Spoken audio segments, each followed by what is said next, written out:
Was that minimised? Okay. Yeah. Yeah, I was watching the time. No, that's all right. And I'm just going to start with a little preamble about the sitting, same as last time, and then stand for the acknowledgements.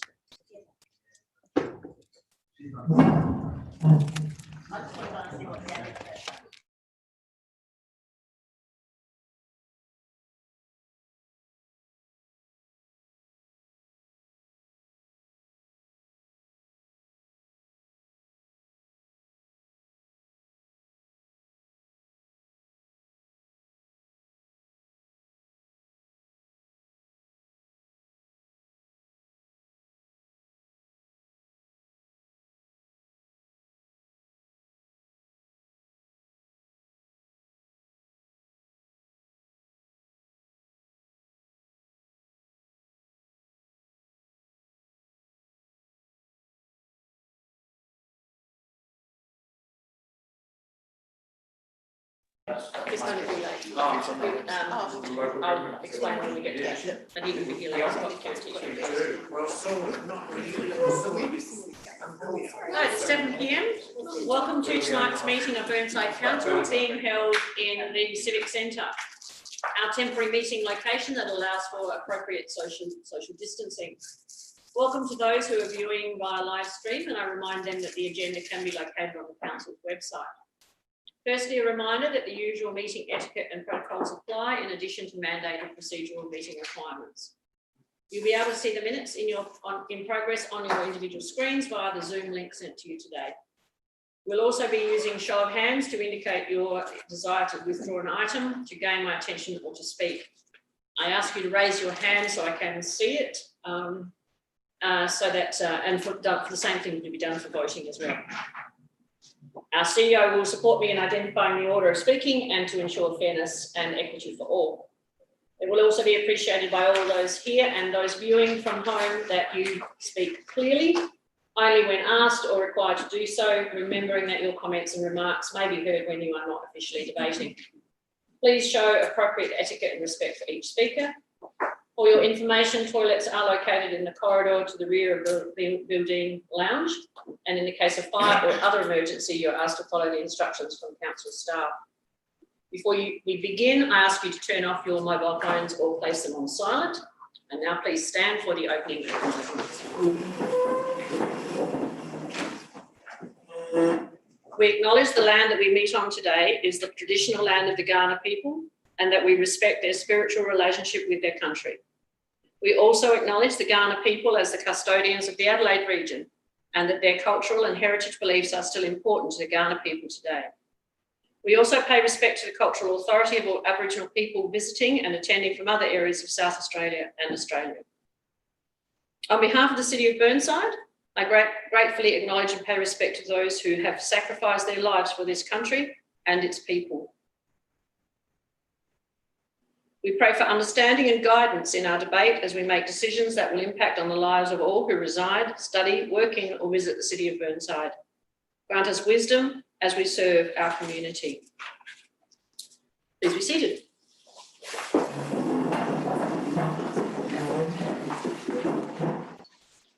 We have one apology. Councillor Hubble will be a little late. He should hopefully be here around 8 o'clock this evening. Identification of conflicts of interest. Is there anyone who is declaring a conflict of interest at this point in time? No, thank you. Leave of absence, we have none. Confirmation of minutes. I'm seeking a mover. Councillor Davis, thank you. Seconded, Councillor Cornish. All those in favour? I have a comment. Sorry, there's a change I want to make. All right. If you could scroll down. Are the minutes, have we got the minutes?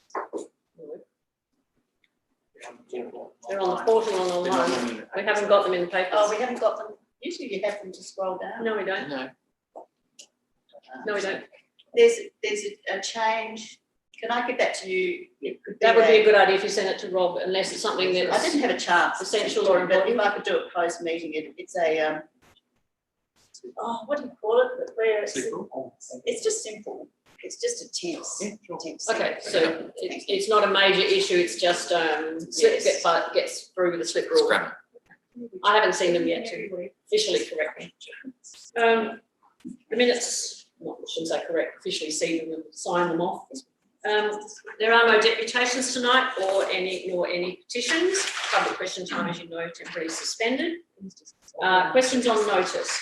Vera Water. Let's just speak to that. Yes, councillor Turnbull. I don't think you can. I have checked with the CEO and apparently you can ask a question or make a comment. Just like right, that's a question without notice. So I can make, ask, my question is, could I ask the CEO to follow up and re-put those questions about Eel of Water back to them? I found them not useful, they're unprofessional, the answers were unprofessional, unacceptable, quite rude actually, and an insult to the council. So I'd like some more information, please. Would they be re-put? Take it on board. Thank you. Glenanga Tennis Club, that was Councillor Lemon. I'm fine. Okay, motions on notice. Since we only have the one this evening, I'm not going to move it to the end of the meeting. So Councillor Cornish, it's yours, I believe. Thank you, Your Worship. Yes, I move the motion as read. Hopefully some of you have been able to see the electronic version of the letter that the member for Dunstan, Stephen Marshall, has sent around to some in the Dulwich area. I just thought I'd give a bit of a brief history of what's been happening down there in Dulwich. So May of last year, we did a consultation for Grandview Grove, which is one of the feeder streets that lead into Dulwich Avenue for cut-through traffic. And we looked at putting in 3 slow points in that street. The consultation resulted that 89% of the residents didn't want that traffic calming measure in the street. Then we followed up with a traffic survey of Dulwich Avenue in June 2019. The assessment came back that 3,639 vehicles a day went up and down the street, with the average speed of 36 kilometres per hour, the 85th percentile being 44 kilometres per hour, and the 95th percentile being 47 kilometres per hour. Following that, in July 2019, this council actually decided to survey the Dulwich village traders on a master plan around the village to look at what can actually be done there to potentially make the village more of a place of destination. And that obviously might have had an impact on traffic going through if we made changes there. Now, the consultation we received back in March of this year said that a lot of the traders there didn't want any changes to happen in Dulwich village there. And then obviously later last year, we also did the 40 kilometres per hour in the annual survey to ascertain whether or not that would be acceptable citywide. So we've done quite a bit of work in this area to try and mitigate this, and I think it's important that we actually collect the information that Mr. Marshall is going to receive from our residents regarding traffic. So I hope you support the motion that I've put to the chamber. Thank you. Councillor Davis, you wish to second? Yeah, happy to second that. You don't need to speak. Is there anyone who wishes to speak? Councillor Henschke. Sorry, I have to make sure I look. That's right. Those peripheral vision there is difficult. Right. Thank you, Councillor Cornish. And there's been a lot of work done in this area. But I do want to stress that this motion tonight does touch on a member of Dunstan's activities, which I believe need to remain in his scope. It is helpful for the residents that they have the candour to engage with the member for Dunstan himself on this matter. So this is a state issue now, in that we have major primary collectors. We have the ward bound by federal state roads funded by the state government, and we need to look at a big picture here. So state government roads, Fullerton Road, Greenhill Road, bounding this ward. So I believe we just need to let the member for Dunstan get on with what the member needs to do, engaging with residents. So I do hope we can perhaps adjust item 2 slightly. Maybe it's a variation, Peter, councillor Cornish, rather an amendment. But just to reflect what I've said, just to respectfully allow the member for Dunstan to engage with residents. Perhaps we could add a word in there, request that the CEO write to the member of Dunstan in light of the responses or perhaps just simply write to the member of Dunstan and engage with the member of Dunstan on the results. And so it's not so blunt that we want to have copies of items specifically. I think that's Just more than a simplify. variation, sorry. Yeah. I don't see any problem with it. Yes, it's just the feedback I've received. The residents would feel that they would want to have more candour with the member for Dunstan, engaging with his office, feeling that. Councillor Hitchcock, I don't think that prohibits, No. this motion prohibits that from happening. Yes. In fact, he's invited the community to respond to him. I think what councillor Cornish is just trying to do is, we like to know what's going on in that area, rather than it happen after the event. Yes. So I think it seems to be, I'm not allowed to influence. But in terms of how it stands at the Yes. moment, I think it does incorporate your concerns. Yes. It may sound a bit blunt, but I think you can't really say it in many other ways apart, you're requesting that we write and engage with them to get a copy. That's the word engage embedded in there too. Engage is in there. If the mover and the seconder would entertain that, please. Respectfully, the word request. I think it's, I don't see that. I think you're right. Do you have a problem if you use the word engage rather than obtain? Because that's not major. A copy? How do you feel about that? Doesn't really engage. Sorry, engage with the members and to Receive. Garner to request. request. We got requests at the Yeah. beginning. To receive. Facilitate the transfer of. It's not a amendment. Councillor, sorry, the CEO? Yeah. The suggestion I would have is that it would flow that council, right, member of Dunstan, requesting a copy. Yes, I'm happy with that. Seriously? No. I mean, it's just. I take your it's point not about- necessary. I take your point about perception of tone. That's I think thank it's you. okay. Yeah, no, and obviously we need a copy as if we're to do anything with it Absolutely. on our streets. One So would expect we would get one, but Yeah. I think it's sensible that we at least request. All right, so is there anyone who else, councillor Calhoun and then councillor Lemon? It's been a long fortnight. Yeah, It's yeah. okay. Sorry, Your Worship. I wanted to call you councillor Julian and I knew that wasn't appropriate, You can sorry. call me that if you like. Just a question that I was thinking about when I sort of saw this motion, and I think councillor Henschke maybe reminded me. I'm hoping maybe councillor Cornish can answer this in his summation. But is he not able to tell me why this has got to a state level? Why the local MP at a state level has taken this on? Have we not done something? Is there more to the story than this? And I'm happy for councillor Cornish to sum up. Councillor Cornish is going to talk about that, I think, in his summary. Okay. Unless there's anything else the CEO wishes to add to it. Is there anyone else? So, councillor Lemon. Yes, I have a question too, and I'm hoping councillor Cornish actually deals with that in his summary with councillor Henschke. She implied that this was a Dulwich-wide survey. My understanding is that it's just Dulwich Avenue, not beyond that. So I'll be pleased to know that it's just Dulwich Avenue and not beyond that, if you wouldn't mind, or not. I'd like to know the scope of this, just out of interest. Thank you.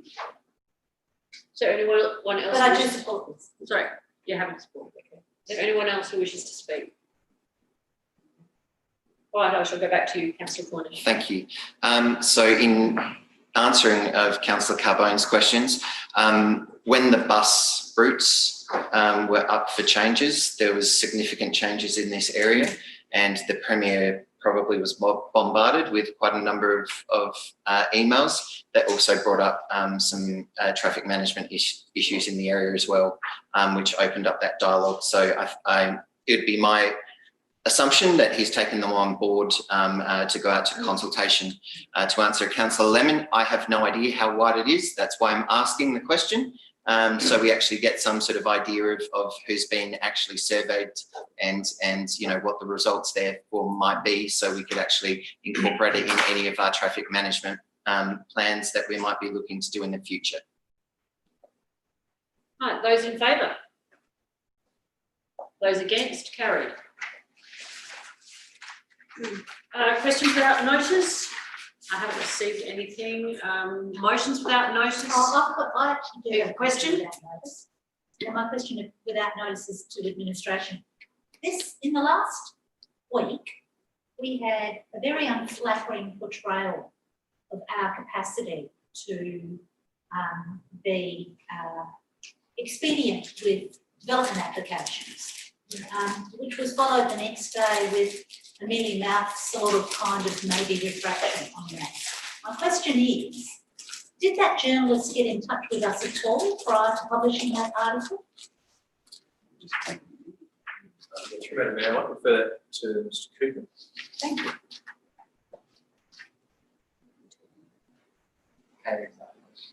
Thank you.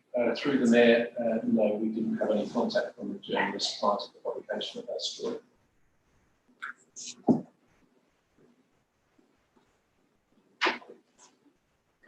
So I'll follow up on that. Yes. And I'd say that's really unfortunate that we were slammed as one of the worst performing councils without anybody bothering to check with us. Did we have contact with them afterwards? And was that contact initiated by us or by them? So, through Madam Mayor, once it came to our attention, we took the initiative and approached them and took the opportunity to provide the facts of the story to the paper. And my understanding is the advertiser then agreed to an online article providing our side of the story. However, they weren't prepared to put it in print in the hard copy newspaper. And can I follow up even more? I'm sorry, but I was very disgruntled about this. Given that I'm the current member on CAP, did they actually print in full all the information that we gave them, or did they cherry pick that in a backhanded sort of way? Through Madam Mayor, I have to ask Mr. Cooper. I don't recall whether they printed out provide information in full or not. Certainly through the Mayor, I can advise that yes, they did report what we provided them, and some of that was just to confirm that our internal systems do not have the ability to stop the clock at various times during that DA process. So the figures that were reported to DIPTI are inclusive of all those times. So therefore it was a false indication of the true performance of council in processing those delays. Mr. Cooper, can I ask you, I'm not sure if it's that you're not holding the microphone close enough to your mouth or speaking loudly enough, but I don't know about anyone else here, but here we're having a little difficulty hearing. There's a tunnel. But there's no silly tone. That's better. Oh, straight away better, thank you, Mr. Spearman. Right, so moving to motions without notice, I'm not aware of any being provided to me. So the next one is I'm going to read through these and see who wishes to withdraw any for debate. So starting with 13.1, CAP management, Councillor Piggott. Chief Executive Officer report, Councillor Davis. Participation in small business friendly council initiative, Councillor Lemon.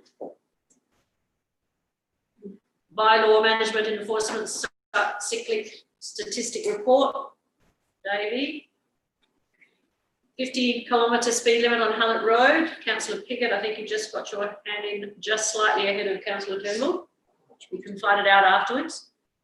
I don't mean literally, or metaphorically. Burnside War Memorial lease, Councillor Davey. Draft disability access. Councillor Lemon, you withdraw it? Yes. I'm glad someone is, because I think there's a huge amount of work has gone into that, and somebody needs to commend it. So I'm glad you're going to do that. Thank you. Right, so we shall go back to Councillor Piggott. Thank you. I have a alternative motion to the officer recommendation. On that, that's the recommendation rather than this council, but I guess we get that reserved. Do you want me to read it?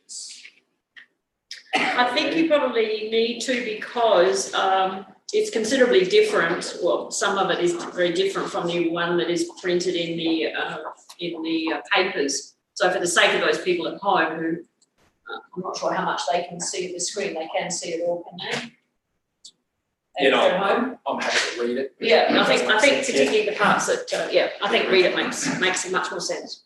Okay, so my motion is that Council 1 seeks to continue to take a proactive role in the management and care of cats on behalf of the people of the City of Burnside, consistent with our dog and cat management plan 2018 to 2023. 2, commence the process to introduce registration of cats in the City of Burnside, including a fee of 50% of the current dog registration fee to be used to fund programs for the management and care of cats. 3, commence the process to introduce a bylaw which would achieve the following: introduction of a property limit of 3 cats without a special permit. And 2, the introduction of the ability of council to issue a permit for more than 3 cats if the circumstances allow. 4, requests, and just for clarity, 4, 5 and 6 were part of the original recommendation. 4, requests that the Dog and Cat Management Board considers amendments to the current Dog and Cat Management Act, which would introduce the following provisions with respect to cat management throughout the state. 1, the ability to declare times within which a cat must be in confinement. 2, the introduction of wandering at large and attached fences for cats. And 3, the ability for council to trap and seize cats. 5, request that the Local Government Association of South Australia supports the City of Burnside and any other councils in the state in its request and suggested changes being proposed to the Dog and Cat Management Board. And 6, request that the Minister for Environment and Water, in the event the state government gets the process of a model cat bylaw, whose considerations the City of Burnside being formally part of and consulted with during this process. And if I could talk to that, I'd like to talk to that. The need for action on respect to cats and cat management is growing. Numbers of complaints and reports of issues is relatively low, but it does reflect the unseen damage that cats do in particular respect to wildlife. And as a hill space council, hill space zone council, the City of Burnside is particularly prone to the environmental damage of cats. The recommendation from staff that we have in our papers and as a result of the report reflects the recent issues that council bylaws have had with the state government's tolerance of various councils' proposed restrictions, Marion being a good example.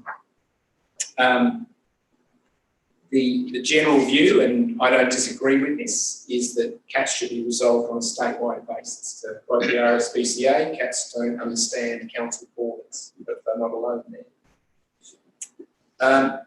What this motion seeks to do is maintain council support for such an approach. That was the recommendation, and in fact I've not changed that recommendation in that I believe this council should still put its weight behind a statewide approach to cat management. I feel we should, as the motion says in point 4, request that the state government provide leadership across the state in regard to cat management, provide us all workable regulations and legislation for all councils around the state. I think we should ask, as number 5 says, the LGA to push in that direction also. And finally, we should request that if a model cat bylaw, and you'll note in the report that it's not necessarily the way that we believe that we should go, but if it was to be something to be done, we'd like to be part of it, a significant part of it. And when all this happens, City of Burnside will adopt those regulations. However, This will take time, we know that. We have in a way been waiting for such an approach for some time already. And there are some things that are clear now in regard to cats. One is there are likely elements in a cat management approach which appear will make the cut when they look at a statewide approach. Second, there's a clear growing need for councils to more contribute to the management of cats, whether that be through education programs, encouraging desexing, or supporting animal charities and rehoming cats. There's a growing view, and I agree with that councils are going to need to do more in regard to cat management from a financial position for no other reason.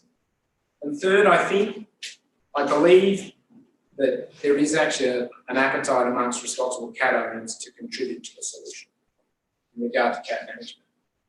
Most cat owners are responsible, but their cats are inside everything that we want them to do. There's no question that cats are an issue in a broader sense. And I feel cat owners, I am one, do feel that they would like to be part of that solution. So what this motion seeks to do is to have the City of Burnside, while in full support of a statewide approach, start the process with a bylaw. And that bylaw would be relatively narrow and it would do two things. One is it would introduce a registration requirement with a fee for cat owners within the City of Burnside.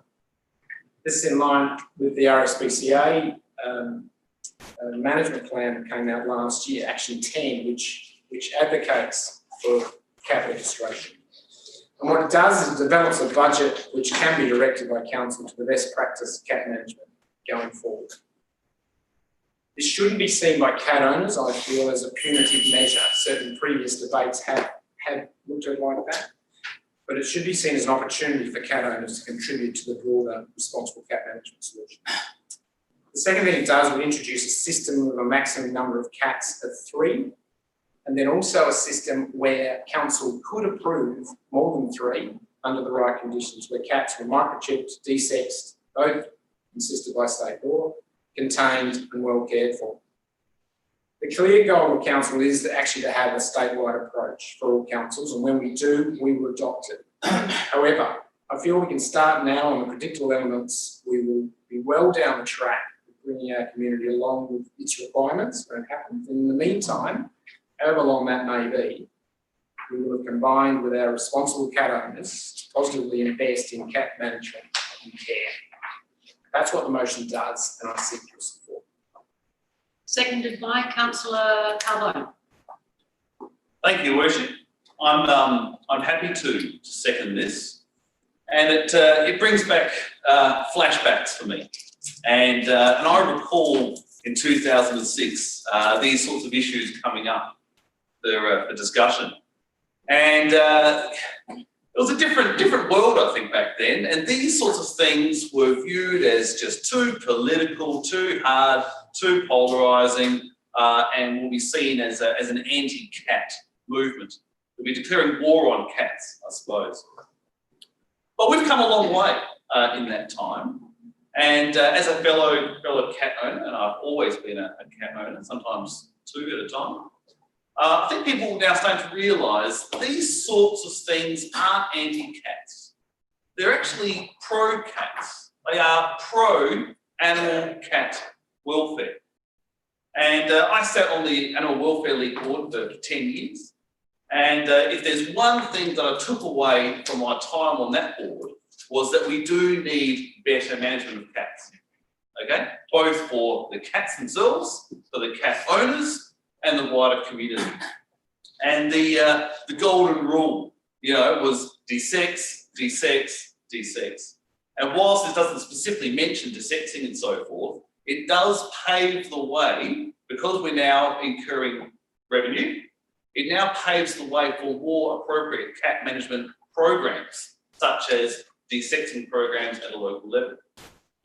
So all I'll say is that this is not a war on cats. People will realise over time that this is for their benefit. People who do the right thing, and like Councillor Piggott mentioned, 99% of cat owners do the right thing. So all these rules that we're talking about won't apply to them.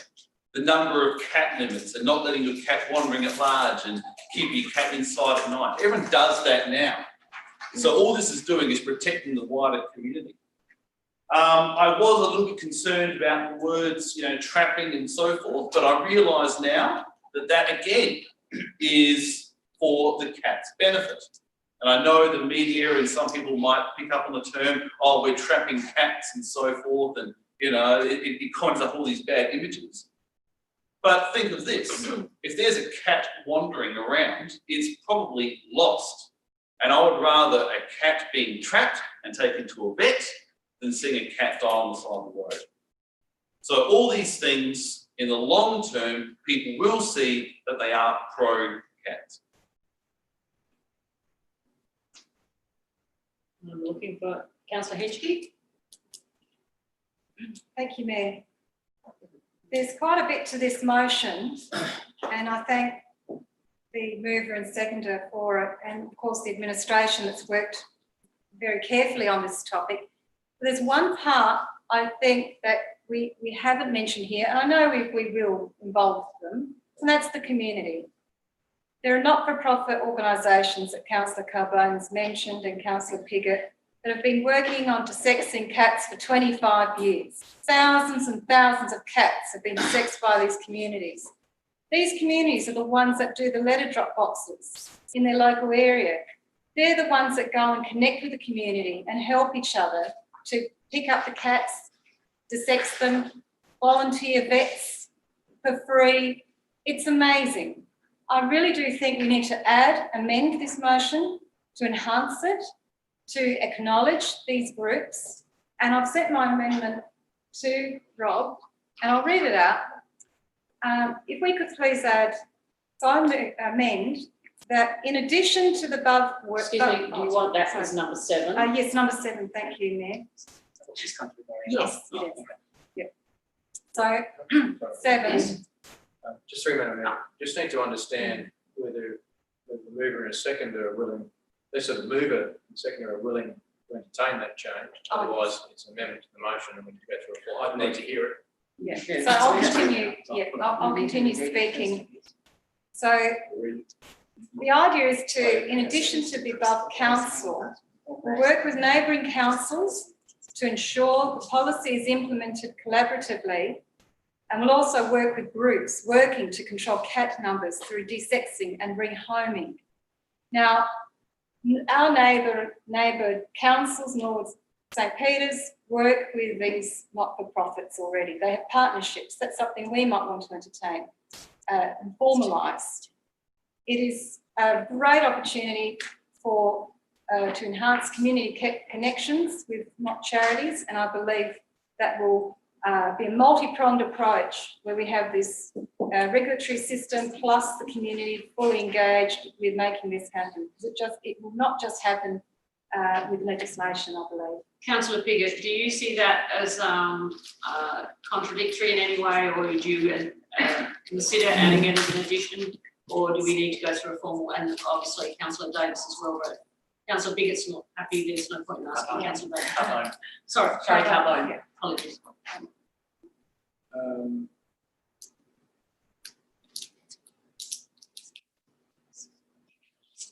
Look, I don't disagree with the sentiment. I guess I went to great pains to perhaps stay out of controversial areas, and the desexing and rehoming aren't particularly controversial. I'll be interested to see what the second have thought, actually. Councillor Carbone? I think it's fantastic. Let's put it in. Thanks. All right. So have you got some wording there? Yes. So in addition to our council, we'll work with neighbouring councils to ensure the policy is implemented collaboratively, and we'll also work with groups working to control cat numbers through desexing and rehoming. You both, mover and seconder, happy with that? Yeah. Right. Is it a bylaw or policy?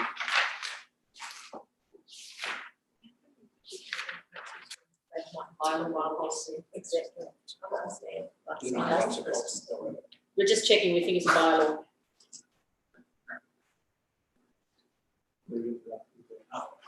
That's better. Bylaw. Desexing is one word. Yeah. I'm next to it. And just small letters. Desexing sounds like a French survey. Unfortunately. Stop looking. Right, so anyone else who wishes to speak? Councillor Davey. Thank you, Worship. I was pressing the hand up button, so I wasn't sure what we were supposed to do, but it is raising hands. I did say at the very beginning, let's raise your hand. But I thought it was raising hands on the. No, I did say put them up clearly so I can see them. Thank you, Worship. I'm clear now. I thank Councillor Piggott for his motion. I agree, and Councillor Carboni's words as well. I agree that we need a structure in place to support, to be able to put more of a system in place to manage our population of cats, both loved and those that roam free. And I think registration will help with this process, as it has long been shown for dog management across our suburbs. I think allowing a modest fee for registration that would be fixed under a bylaw would be along the same lines as what we do for our dogs. I've just paid my dog registration, and I think that would be something that would be reasonable. And this would allow the City of Burnside to meet its responsibilities under the Dog and Cat Management Plan of 2018-2023, which we got reported in our report, which gives us a basis and direction for Council for Cat and Dog Management. And if you look at page 42, its aims and objectives are, among others, responsible dog and cat ownership, education and promotion, a dog and cat management officer role, a permanent dog and cat identification, which is what most owners do, desexing of dogs and cats, a complaint system with statistical compilation, and management of both domestic and unowned cats. So this has been in place in our council for a couple of years, but we actually haven't given it any sort of instrument to raise any fees actually to support it. So I see this motion and a bylaw as helping that considerably. Because I think currently a lot of these processes are subsidised by dog owners. I think we've got nearly 6,000 dog owners who all pay their registration fees. That all goes into, a portion that goes into council revenue, and all the dog and cat management promotion and leasing is subsidised by that. There are also requirements in the plan on page 55 under our objectives, which is specific to council's management of cats, and that talks about encouraging responsible pet ownership. And amongst that, the biggest thing that I think we need to do in Burnside is increasing community knowledge of the dog and cat legislative provisions, recording of cat microchip numbers, promotion of microchipping, both dogs and cats, promotion of desexing, and it also requires appropriate training of staff. So we've got a ranger who very effectively manages our dogs. It doesn't have much teeth if there or controls over cats. So it also requires an improved incident and complaints handling system and education of the community regarding the benefits of confinement of cats and how it's much safer for them if they're kept to their homes. So I believe this motion and the approach to working with the local government association and state government to get some more standard legislation that all councils can adopt. Because as Councillor Pickett has said, cats don't know boundaries, they don't respect those. And I think it's very hard for individual councils to take action. So to have a template bylaw along the lines that's requested in this motion for us to speak to the Minister and hopefully the local government association, I think it would be a great benefit So I think this is a leadership issue. It's up to us to step up to the plate. So I hope you'll support this. The other thing is too that any bylaw that is drafted has to go out to community for a period of community consultation. And we'll get the views certainly of our community to see whether they support this or not. So I certainly will be, and I thank Councillor Etiquette for raising the issue. Councillor Cornish and then it's Councillor Thomas. If I could ask a few questions. Firstly, would it be the Dog and Cat Management Board that would collect any registration fees under this proposal, or would it be the City of Burnside directly? Through Madam Mayor, I'll refer that question to Mr. Cooper. Thank you. Through the chair, the Dog and Cat Management Board, through the DACO system, collect the fees, and then they get reimbursed back through to council. Could I ask another question regarding the cost it is to go down the bylaw path, the estimated cost? There's obviously some legal expenditure to develop one. Yes, through Madam Mayor, again, I'll refer that to Mr. Cooper. Thank you. Through the chair, we estimate about $10,000. Okay. If I could speak to the motion. I'll actually speak against this motion as it stands. Firstly, I think it's a bit of a cash grab for something that, our residents do maintain their cats quite well in the City of Burnside. A lot of them are microchipped. As a number of years ago, we found out that the sort of percentage rates that are microchipped are about the same percentage that would actually register their cats, like happened in the City of Mitcham. I don't think that we should go down a bylaw. I do have serious concerns. We've got a statewide dog management system in place, and that's because people know from one city to the other that are moving, these are the rules on how to manage. If you start cherry picking, if I've moved this one suburb, all the rules regarding how I manage my cats is completely different. It's ridiculous. It's not just the cats that don't know boundaries, it's people that don't know boundaries when they're moving in and out of homes. I think we should have a statewide system, and I much preferred the officer's recommendation with this, that we actually seek that from the state government, that we've fully put our support behind going for a statewide solution. And that way everyone in the state knows where they stand with cat management. So it's for those sort of reasons that I won't be supporting the motion as it stands. Councillor Davis. I had a couple of questions. How many residents within the City of Burnside have more than 3 cats? Through Madam Mayor, I'm not sure we have the data this evening, but I'll ask Mr. Cooper.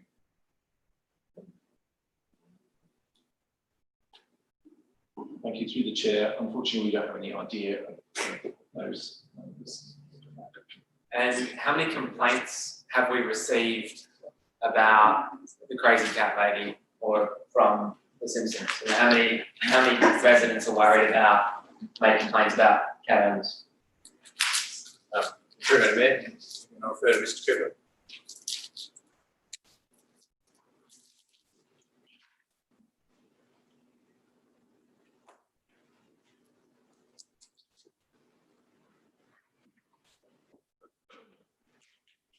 Thank you. Through the chair, we estimate less than 10 complaints over the last couple of years. Over the last couple of years. Were they the same, were they regarding the same person or were they different? Through the chair, there was one particular incident in Skye, which is ongoing. The rest are... Was that particular incident in Skye, did they own those cats or were they wild cats which congregated on their property?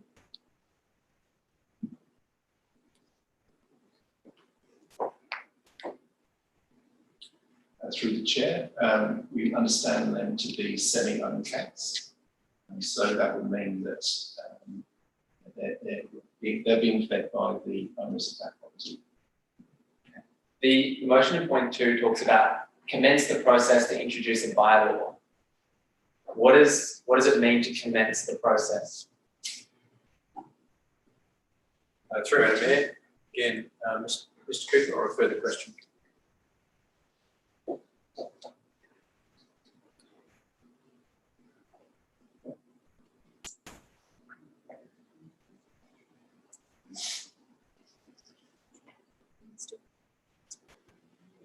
Through the chair. So the process would involve the administration, perhaps with some legal advice, drawing up a draft bylaw. That draft would come to council for initial approval. On that approval, it then goes to the Dog and Cat Management Board, and if it passes their critique, then we will go out to public consultation. What would be the impact of a bylaw reducing or restricting the limit of cats on native wildlife?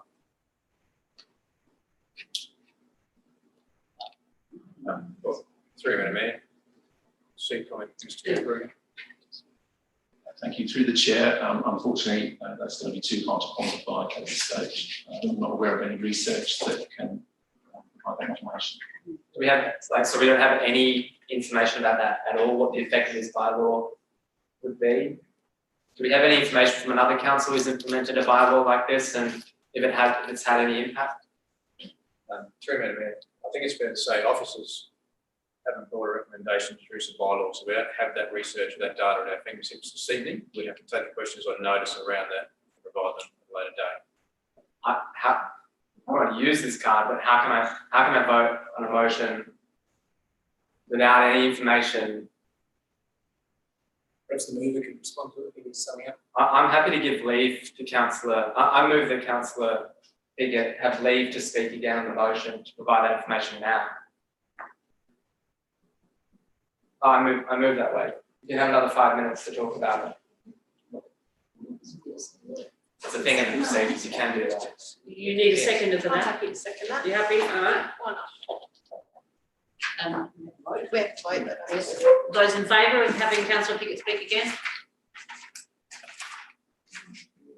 Hang on, the name, numbers are changing. 1, 2, 3, 4, 5, 6. Just majority. That's right, that's it, because we have not number. actually want to speak. Sorry? They're right. You don't have to, I but believe he so. did intimate that he would speak at the end. I was asking if he The spoke vote now was carried. rather than at the end. Councillor Pickett. I've never rejected an opportunity.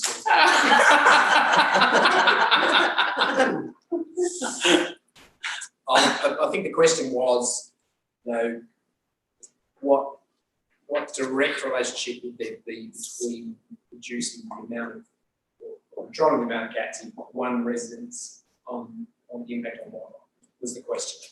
And I don't have the answer to it.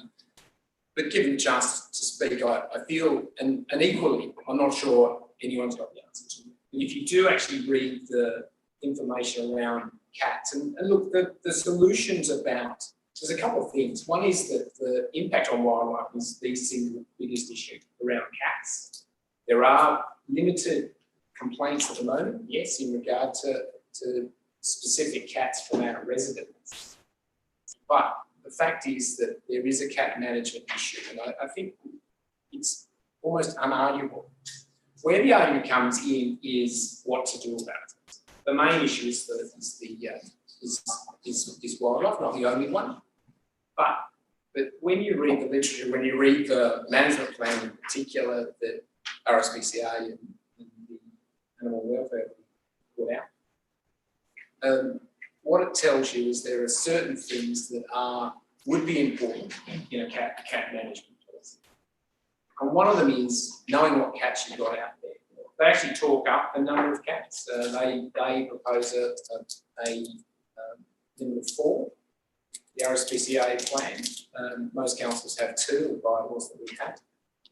Now, I don't think they are claiming there's any direct relationship to it, but what it does is allow us as a council and us as a community to know what cats are out there, to know where there are cats perhaps that aren't being held or cared for as they should. The more cats you have, the residents, the more you have to work, I guess, to make sure they're properly cared for. So I feel that's the main reason in terms of having a limit on cats in any one residence. And that's where the motion also says, it doesn't say you can only have 3. If you've got there's examples of this in our council now, where there's a significant number of cats, but in a situation where they're cared for, they are contained, dissected, microchipped, etc. So it's not, I don't think any of the research is going to be able to tell you, you know, you make it 3 per household, you'll save X amount of wildlife, you make it 2, you'll save Y. It's not anything I've read. And I doubt it's that direct. What it is, though, is seen to be a fairly unarguable, fairly predictable element of a good cat management policy to actually have a maximum of cats as a matter of right, and then have the ability for council to deal with residents where they want more. And if the residents have got it right and they are looking after those cats, to give them permission to do so. So that's really the main reason I see in what I've read as to why that is important. The wildlife is overall win if we can actually manage the cats that aren't held like that. But the fact is, it is still a benefit to know what cats are active. So you wish to speak now, councillor? I think, so doctors have this great saying, they say, do no harm. And perhaps politicians should have a similar one. I don't think anybody here, and really in the administration as well, truly understands, and I definitely don't think that we are ready to dip our paw into this type of issue. I understand what you're trying to do. So there's about 2 billion animals in Australia. 2 billion animals a year killed by cats in Australia. It is a crap ton of deaths. Now what you need to ask yourself, Councillor Piggott, and I think everybody else here needs to ask themselves is, how do you reduce that number? Because that's the key question. And there is a reason why that hasn't been solved so simply by the introduction of a bylaw before. There is a reason why everyone in Australia isn't going, well, this is the obvious answer. There's a really good reason for that, is that what you're doing will make it worse, in my view. It needs to be well thought out. And especially because the way that cats operate, they are extremely good killers. They're extremely good at reproducing. And they are, the key part to this is that they are territorial. The bigger the territory a cat has, the less animals die in that area. So what you want to have is one cat with a very large area. The bigger the area they can control, the less native wildlife is killed. If you have cats which are meek and mild, and you have a higher density of cats in that same area, you'll have more deaths by wildlife. Does that make sense?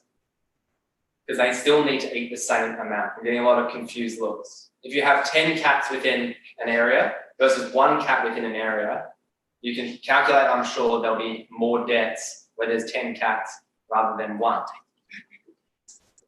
The thing is that when you introduce these policies and when you think about cat management, is you need to think about that fact. And what you're doing here, and I understand, is that there hasn't been a deep level of thought as to what these bylaws would introduce and how they would operate. So the more, and I mean, if you look at the report, even from the Rspca, especially if you have a look at some of their strategies, they're talking about, this is on page 26, they're talking about trapping cats, desexing them and releasing them back into the wild.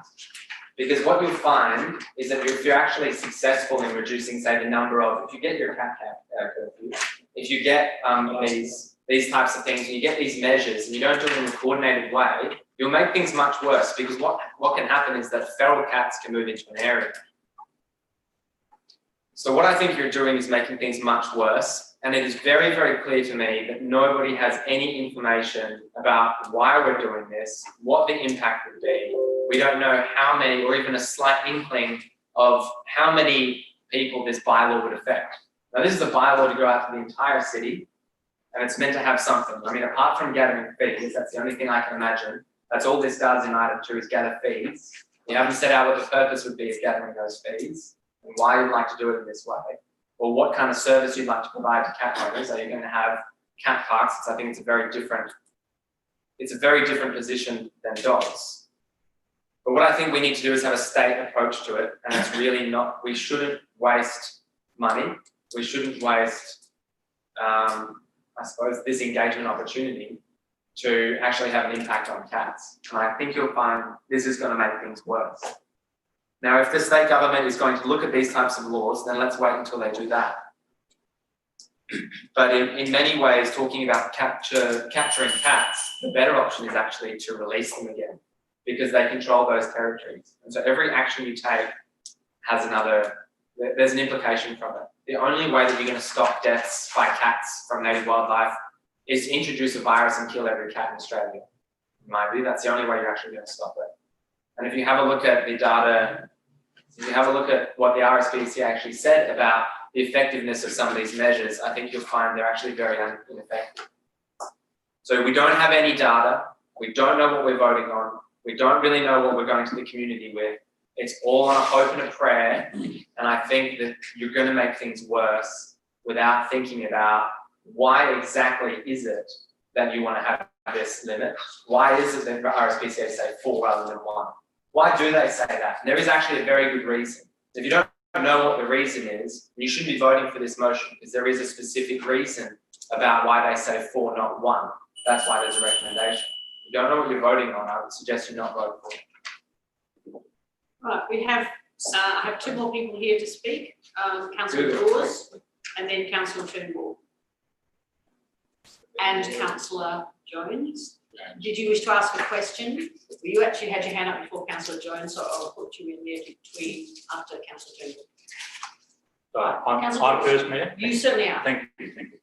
Yes, I would like to ask a question first to the administration. And when Councillor sent us the proposed motion this morning, or yesterday, last night, I did make some comments. But the question I want to know, we haven't asked administration at this stage as to why they have put forward this recommendation. So I did copy the CEO and Martin in on this, because I wanted to hear their side of the story. Why didn't they say we should have a bylaw? Do they agree with that, or do they want to take what I said, a more conservative approach to this issue? Could I ask to their comments to that? Through Madam Mayor, I'd prefer that. Thank you, through the chair. Thank you for your question, Councillor Dawes. I guess from the administration's point of view, what we've been looking at is what other councils have been trying to do through various bylaws. We're very aware of the lack of tools as a council that we have to really make much of an impact on some of the issues that we're seeing, albeit few issues. We're also very aware that, that under the current legislation, the structure of the bylaws and what we can and can't do in terms of those bylaws do not allow us to achieve the outcomes that we believe will have an impact. And it's very clear if you look at a lot of media around this particular item at the moment, we are crying out for a statewide approach to the management of cats, for the welfare of cats, for the welfare of the wildlife that we've got in the state. And it's of interest to everyone in the community to make sure that we can do that. So our focus has been on really focusing on the areas and the bodies that can actually do something about that. We do need change legislatively, consistent legislation that can provide the tools, a reflection of all of those expert opinions that are out there around this. So that's really why we focused on that, and we didn't want to waste council time and resources on a bylaw that perhaps would have been doomed for attempting to include things that as we know, are being rejected. So that was our primary focus on this element. In terms of course, there is always the risk that the change in legislation may not occur. At the moment, if you look at the strategic plan from the Dog and Cat Management Board, they're talking about legislation changes in 2022. That's a couple of years away, and it may or may not happen. Hopefully it will.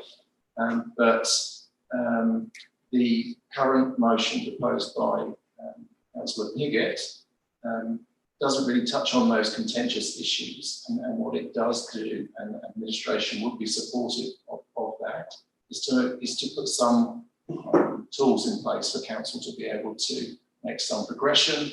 It would certainly enable a revenue stream that could be applied to cat education, and we could employ some dedicated cat officer. So it does give us an opportunity to address some of those issues. So I hope that answers your question. Can I ask? Yes. As I wrote this morning to everybody that while I've been on council, I've understood more and more how cat management is so complex, and there's so many different parties involved. I did appreciate Councillor Cornish's words of explaining that, and also Councillor Davis. The first thing I ask myself, are we the experts? And I say, no, we're not the experts. Do we know best? No, we don't know best yet. We will certainly. Why do it now? There is time, because there are a lot of people who are out there trying to find the right approach.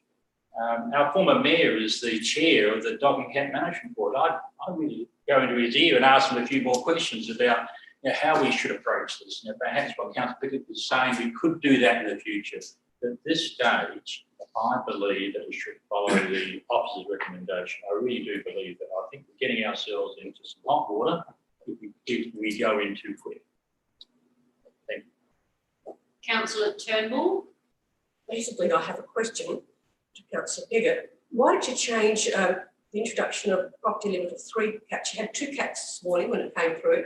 Last night, why to 3? In summing up, I won't ask him to answer that now. Give him another 5 minutes. No, I think certainly I'm sure he will respond to that in his summary. The other thing that's sticking with me is 4.1, the ability to declare times when the cat must be in confinement. That's been the sticking point for many a council who've tried to bring these in. It's that one. Do we have a ranger who goes around at night trying to get back in? It's a hard one. Because cats, well, even the people do confine them, but some of them just get out and go roaming. So that was my thing. Otherwise, I like it. I think it's good. It's a start. We've got to start somewhere. We've got to get some data about the cats, registering them, getting the money from that, using it for sterilisation, for education, etc. I think it's a terrific thing, and I'll be voting for it. Councillor Carbone, you have a question? I do, Your Worship. A question to the CEO, if I can. There's been some discussion about the benefit to native wildlife, and I suppose my question is management of cats better for native wildlife compared to no management at all? Through Madam Mayor, I want to ask you document. Says it can make it worse. Sorry, I can't give you a definitive You're not answer. the expert answer, so be quiet. Excuse me, that's the mayor's job, Councillor Carbone. Hang on, both of you. I'm trying to listen to this answer and only this answer. Not the answer you want. No, both of you stop it. Thank you, Madam Mayor. I'm not informed enough to make a judgment on that. It goes. I can't give you an answer. Sorry. Right, now Councillor Jones. Blimey. It says here on page 13, we've had 7 complaints in 5 years. Really, this is a solution in search of a problem, if ever I've seen one. Here we've frozen rates because we've said people are under financial pressure. And what are we proposing to do? We're going to introduce a cat tax. What a great idea, people, a cat tax. What are we going to spend the money on? Education, which I think we can read that to be anti-cat propaganda. This is terrible. The city of Burnside's been around for 164 years. We have never had the need for a cat bylaw. I see no need to have one now. And I think Councillor Davis has it right. I mean, this is wholly misconceived. This is the law of unintended consequences. This is a great example of what the late Ronald Reagan famously observed. the 9 most terrifying words in the English language are, I'm from the government and I'm here to help. This is just terrible. We should vote against it. We don't need a bylaw. I will be voting against it, and I urge you all to too as well. Thank you. Councillor Cornish, you've got a question. I've been waiting to ask a question. Do you mind if I ask it first? But I wanted to make sure everybody had spoken first. My question is really a simple one. I'm neither a cat nor a dog owner. What would it cost me if I had to register my cat and license my cat, please? Based on this 50%. In the paper. It's in the paper. I just wanted to say that, hear it. And I wanted someone else to hear it too. Yeah, through the chair, the current fee for a standard dog, which is one that's desexed and microchipped, is $42.50 per year. So on the 50% basis, it would be $1. So if I had 3 cats, I'd be up for more than $60. That's all. Just wanted to hear that. I know it's in the papers, but I just wanted to have that heard. Now it's Councillor Cornish with a question, and then Councillor Lemon wishes to speak. I do have a question of the administration. We've heard earlier that the Dog and Cat Management Board or the DACO system would collect the registration fees. I've forgotten the percentage that actually flows down to councils. I recall that the state government retains a percentage of all those fees collected to cover the administration of the system. I just wondered how much is the percentage that gets handed on down to councils from all those registration fees for dogs and potentially cats? Yeah, true, Madam Mayor. I can't quite remember the percentage either. Mr. Cooper, are you aware of the 76 percentage? 76. Yes. Thank you. Through the chair, we believe it's 24% for dogs, the Dog and Cat Management Board. In this particular case, with a bylaw, I think we would keep all of those fees ourselves. Thank you. Yes, I really did want to start with a question, and I wanted to start with a question, and it is on page 18, paragraph 60, where the administration's paperwork says that there is a suggestion the state might opt for a model bylaw, which could be adopted by councils. But it says it's not in favour of such a thing, and it doesn't explain why, and I'd like to know why it's not in favour. Through Dr. Mr. Cooper. Paragraph 60. Page 18.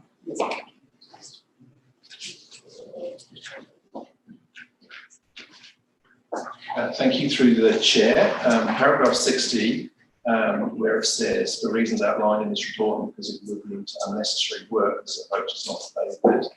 That's in terms of council doing its own bylaw. So because there is a suggestion about the state doing a model bylaw, what we're saying is we want to be part of that process rather than actually something ourselves.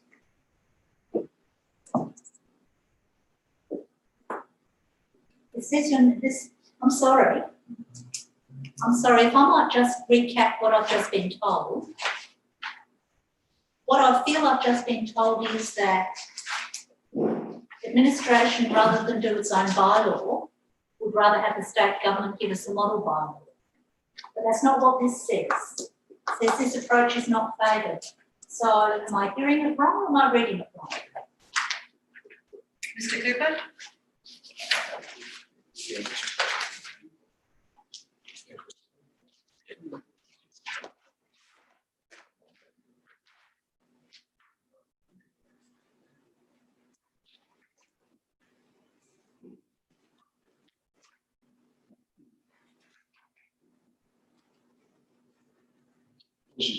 Thank you for the question.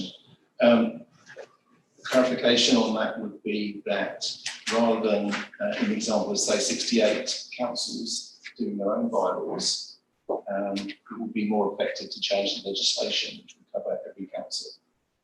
So then may I say that the not in the penultimate sentence is incorrect. This approach is favoured.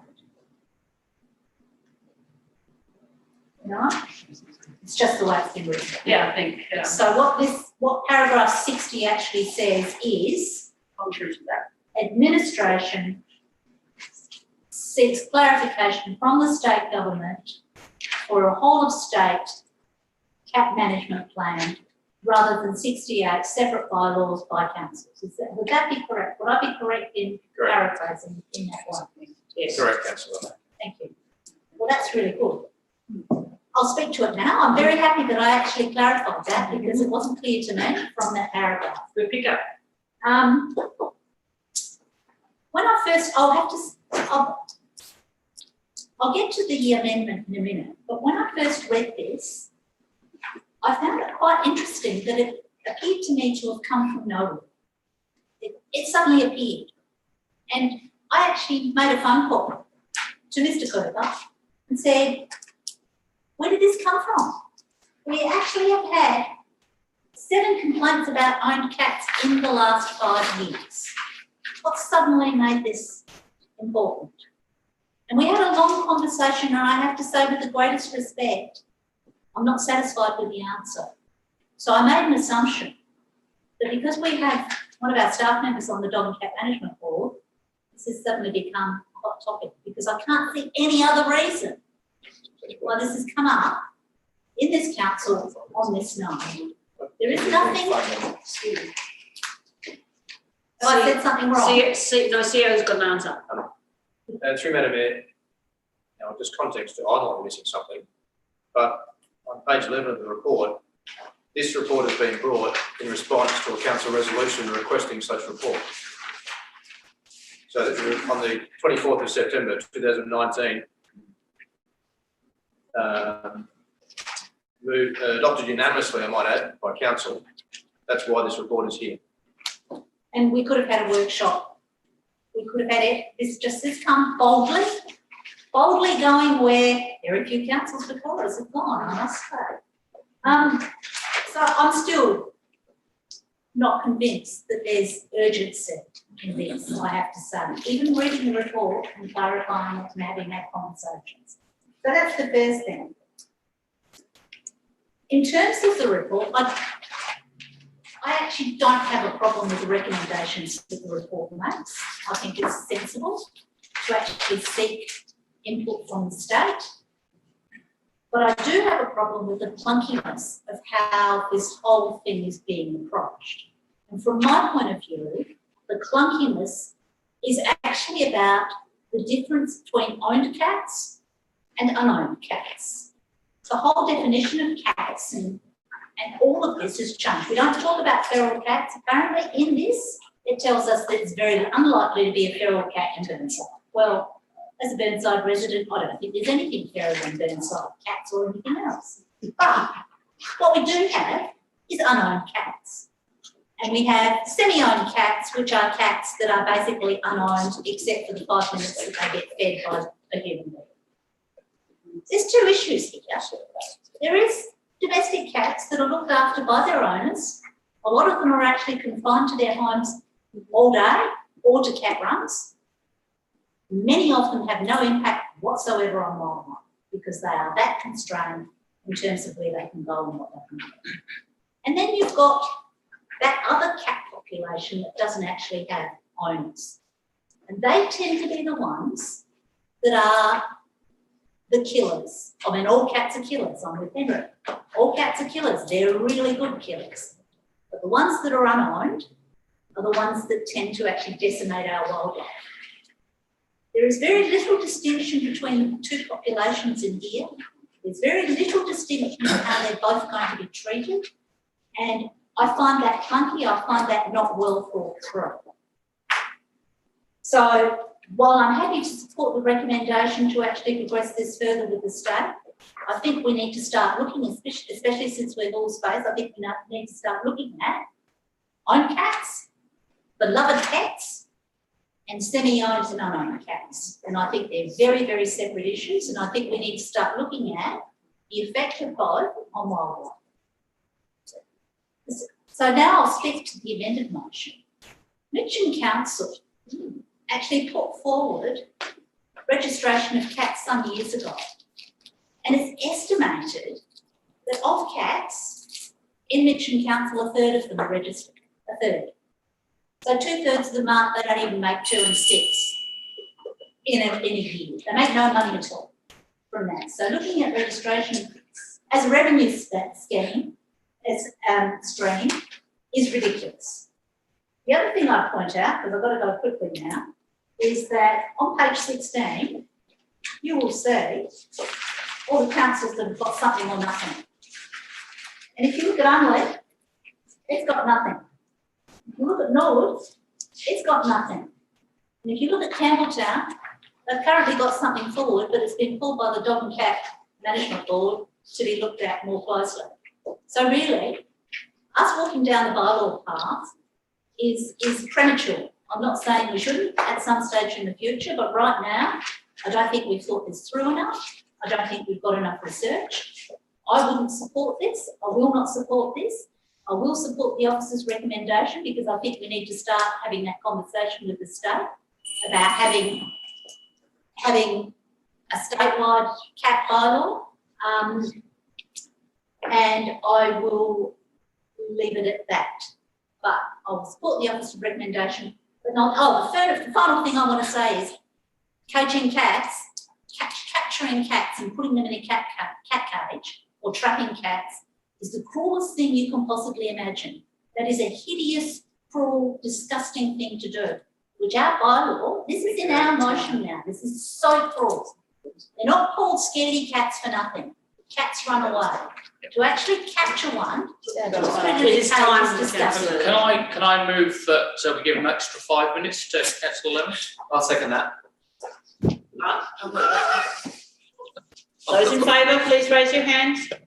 We're in practice of this tonight, first time in years. Sorry, put your hands up again. I need to do a count. Cornish. 1, 2, 3, 4. Okay, it's not carried. Lost. Right, so there are 2 people who have not spoken yet. That is Councillor Hughes and Councillor Hugel. Unless they wish to speak, I'm going to go straight back to Councillor Hugel. Can I ask a question? Oh, you've got a question, have you, Councillor? Yes. What are the current sterilisation and microchipping laws in South Australia for cats? Sorry, Madam Mayor, just refer to Mr. Cooper.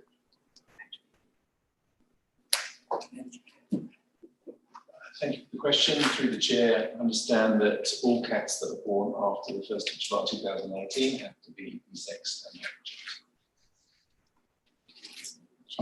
microchipped. Right, so Councillor Hughes. I will speak to this. Thank you, Your Worship. So you're aware of the motion that we're. I am aware. I've been listening to the live stream. And thank you, Council, for the robust debate of the issue.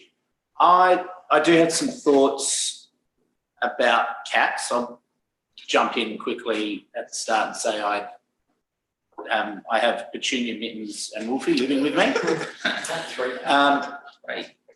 And I'm a little bit concerned about some of the powers that this could open us up to, or lead us to. I don't really, at the moment, want to see these powers used to be confining cats indoors. I think there's a possibility it could lead to this, forcing owners to have cat runs, limiting the number of cats. I read with great interest the cat tracker report, which was referred to and referenced to in the council report. And it's a great read. If you haven't gone there and had a look at it, it's a great read. And it's citizen science research on cat behaviour in South Australia. And I picked up that report thinking, this is going to tell us what the problems are. Now, in my reading of it, that report didn't tell us what the problems were. It told us the state of play, gave us some great research. It's a wonderful document, but I am not convinced that this is a problem that we have. I think we do have 7 complaints in the last 5 years, and I understand that reporting of cat nuisance often is not done, and there's suspicion that it could be a lot more than that, and the impact is largely hidden. I do appreciate that.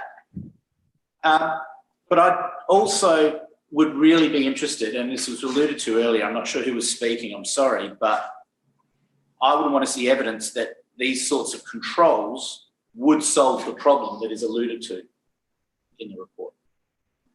I'm not convinced this is a problem we actually have for owned cats, which is what this is directed at. The stray, feral cats, absolutely, but that is a separate issue. I wrote that here as well, Councillor Lennon. It is a different issue. Cats, domestic cats, want to be in at night. They are wonderfully, they love their comforts, From ancient Egyptian times, cats have been these companion animals as much, and I would argue, if not more than dogs are. Cats as companions to humans. I do not necessarily have an issue with night confinement, but there is no way that the path we're going down now would limit that. I'm not sure how a ranger could actually tell whether they're trapping an owned cat or a stray feral cat. I don't have a problem with cat registration. I do have a problem with limiting numbers, and I do have a problem with opening ourselves to the possibility of permanent confinement. I am not going to support this motion, as much as I appreciate the sentiment behind it. And I also wouldn't be in support of the officer's recommendation at this point, because I simply do not see evidence that this is a problem that needs solving at this time. Councillor Hughes. I'll ask a question. I'm just wondering if the administration could please answer on page 100 of the report, it's actually in a separate section to what we're talking about tonight. It refers about dog bylaws, and I'm just wondering whether those numbers that are in there are actually complaints about dogs. So there's the limit on dogs, dog-free areas, dogs on leashes, dog exercise areas. Do you repeat the page number, please? Sorry, page 100 of the agenda. So do they relate to complaints about dogs in those areas?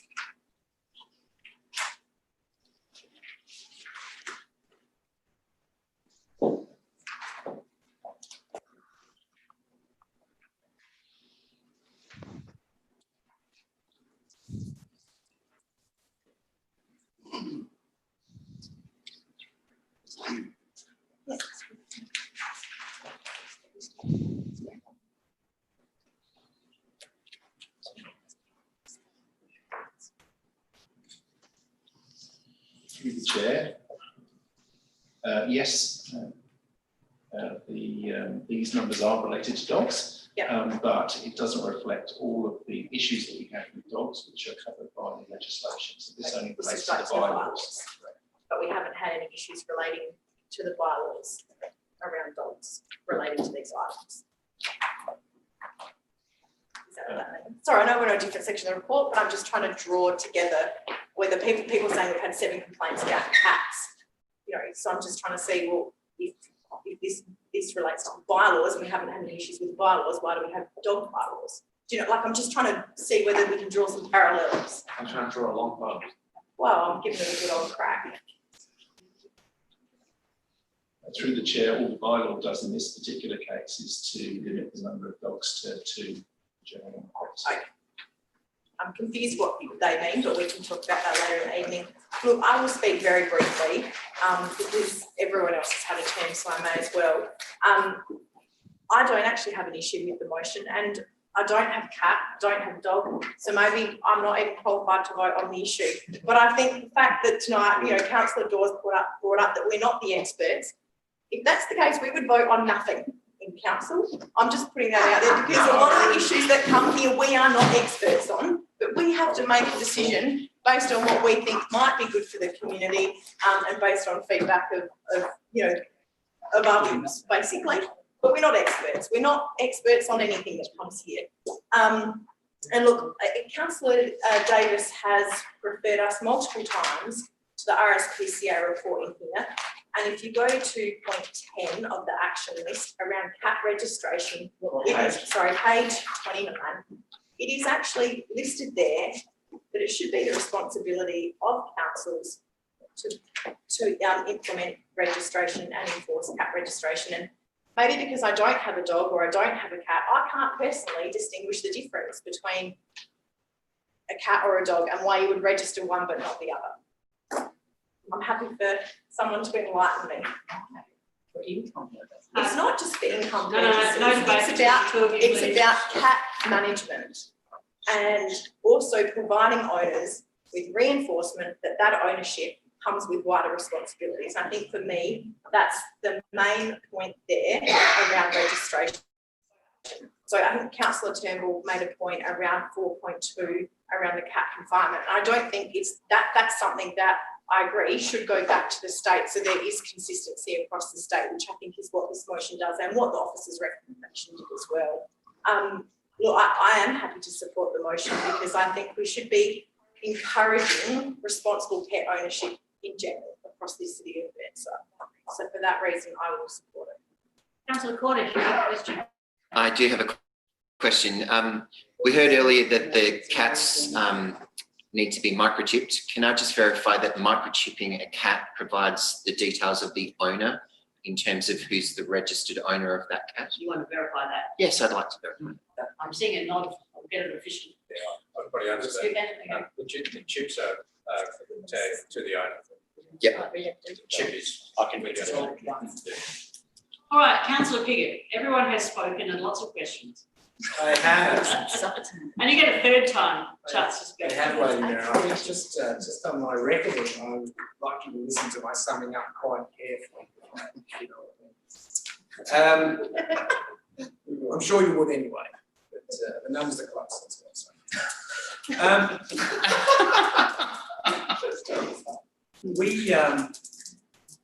There's a question of whether there's a problem. I think it's pretty obvious that there is a problem.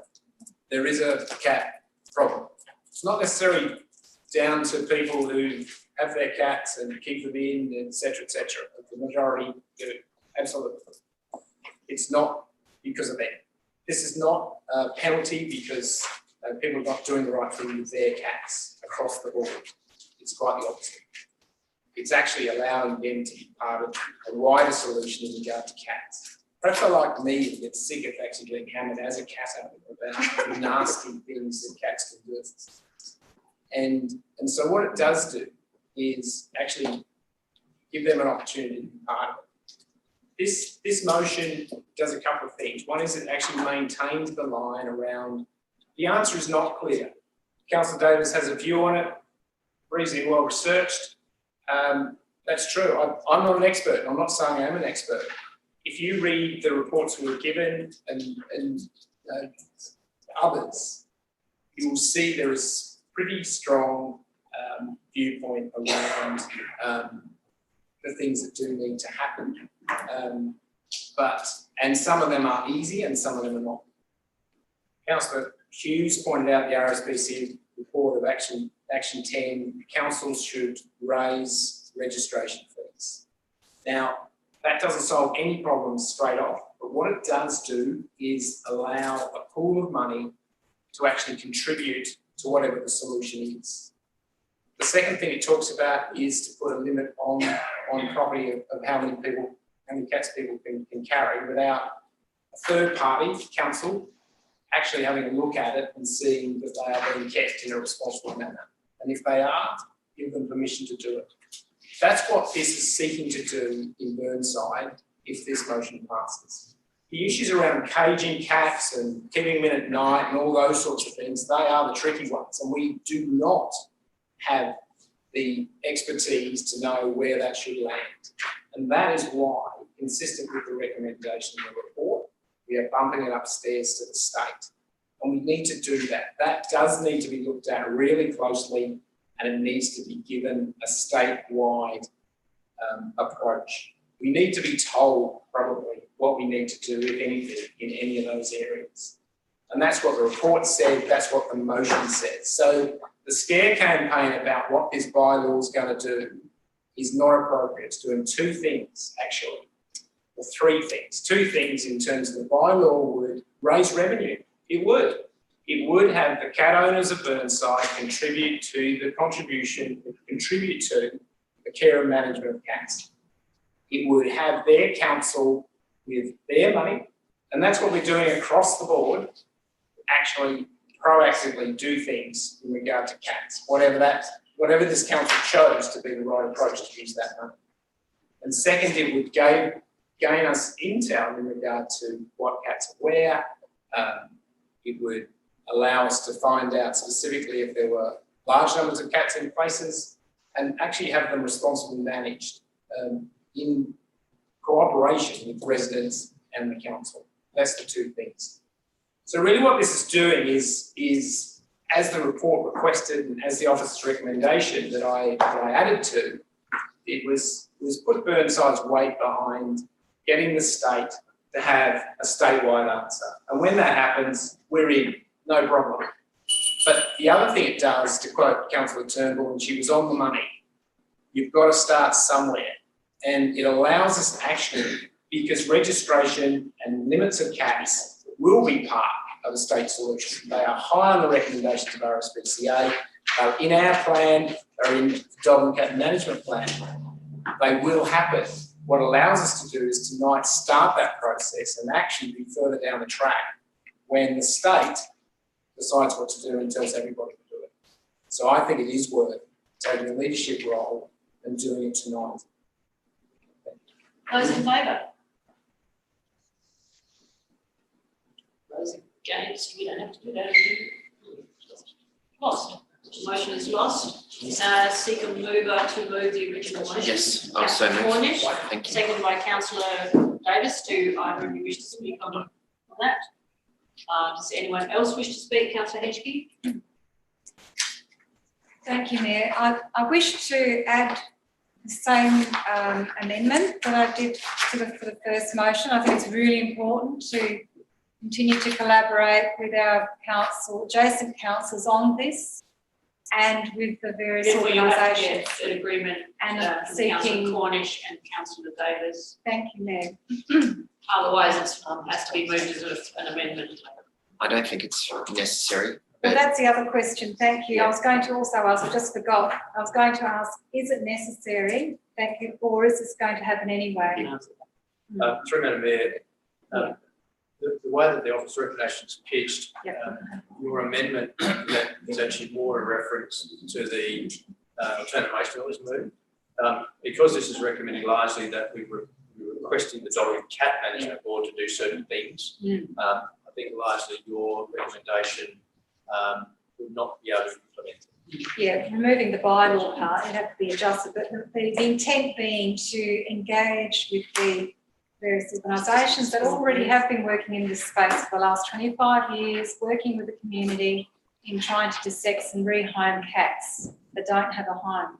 But I think your point is made about that, but as the CEO said, it doesn't actually fit with the direction of this particular motion. Okay. But I'm sure that people have taken on board the comments that you've made, and certainly the council. Well, can I ask that it maybe would just be business as usual anyway for the administration to engage with such organisations, create a relationship, connect with these organisations, because I believe over the last few years they have felt disconnected in their efforts.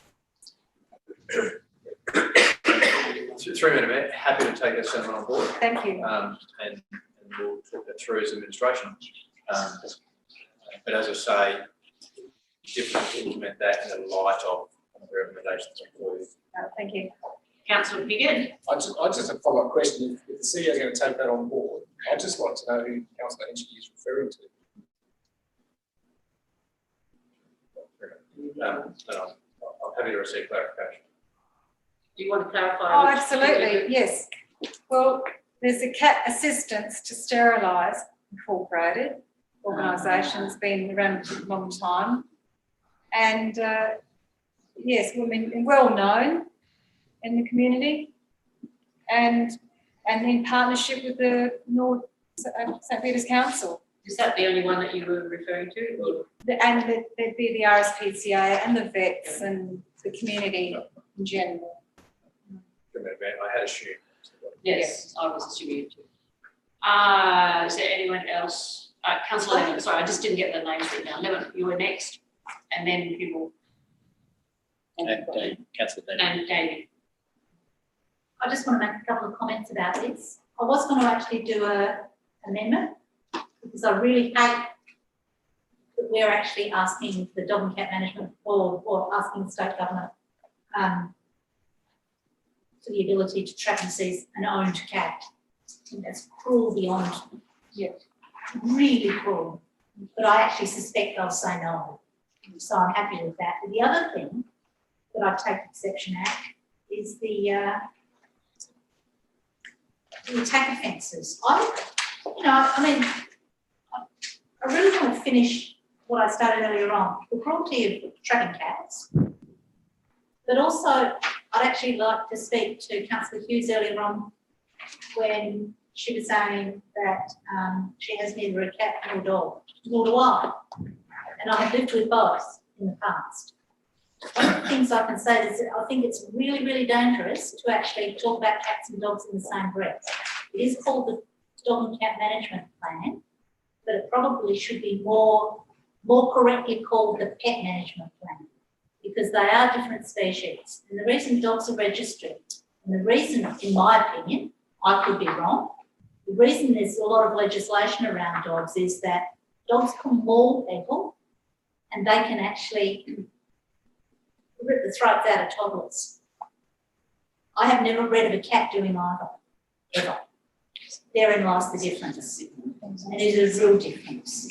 So dogs do have to be looked after because they are out in the street and running up to people, whereas cats are called scaredy cats for good reason. They tend to run away from people.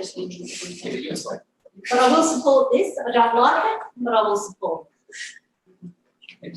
The next person is Councillor Hubel. First question. This to the recommendation 1.4 talks about a special permit for having different types of cats. What does that special permit allude to? If we're asking the Dog and Cat Management Board to consider this, what's the intention behind that? I didn't see much context about that specifically within the report. Can that just be just part of it? Mayor, it's largely about saying if the normal allowed number of cats was 3, for example, in this context, you would require permission to carry more greater number. So we're simply around the number of cats and perhaps specifying the allowable number of cats without special permission. Councillor David. In the same sorry. range of dogs at the minute. Yeah. I just remember you just had a question. Just a question on it. I'll come back. All right. So now it's Councillor David. I have a question. So I'm a little bit confused because in the last discussions, Councillor Henschke moved an amendment and then didn't vote for the motion. Which wasn't an amendment in the end. It was a discussion as to whether or not they would be willing to adjust their motion, and they said In that first one they would motion. accept. The second one we decided it was not appropriate. I'm still considering thank you, Your Worship. I'm still considering my options in regards to this. I will say, while we've been provided lots of clarification tonight about the difference between dogs and cats, I know exactly they're all pets. We also have some that aren't, that wander.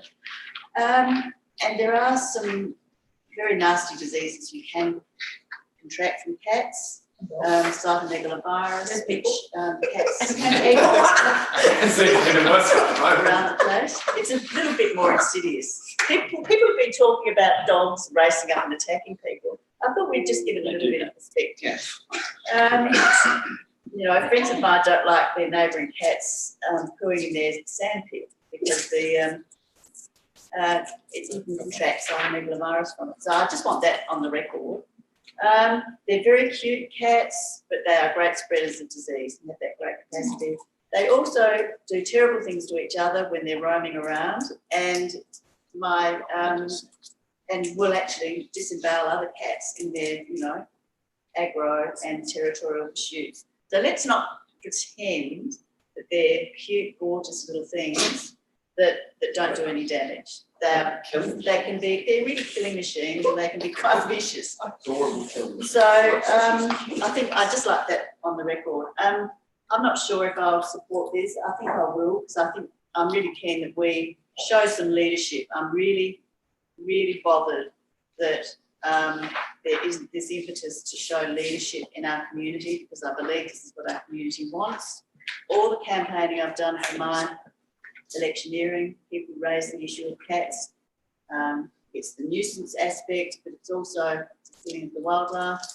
So if this can start the process, I'll be happy.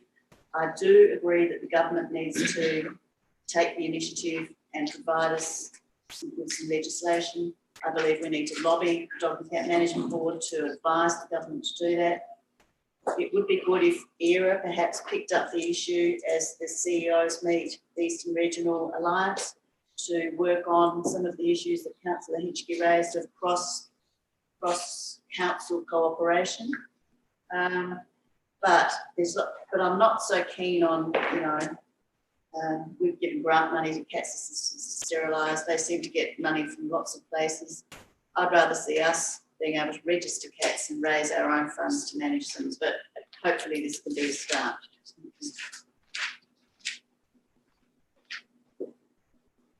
Councillor Jones.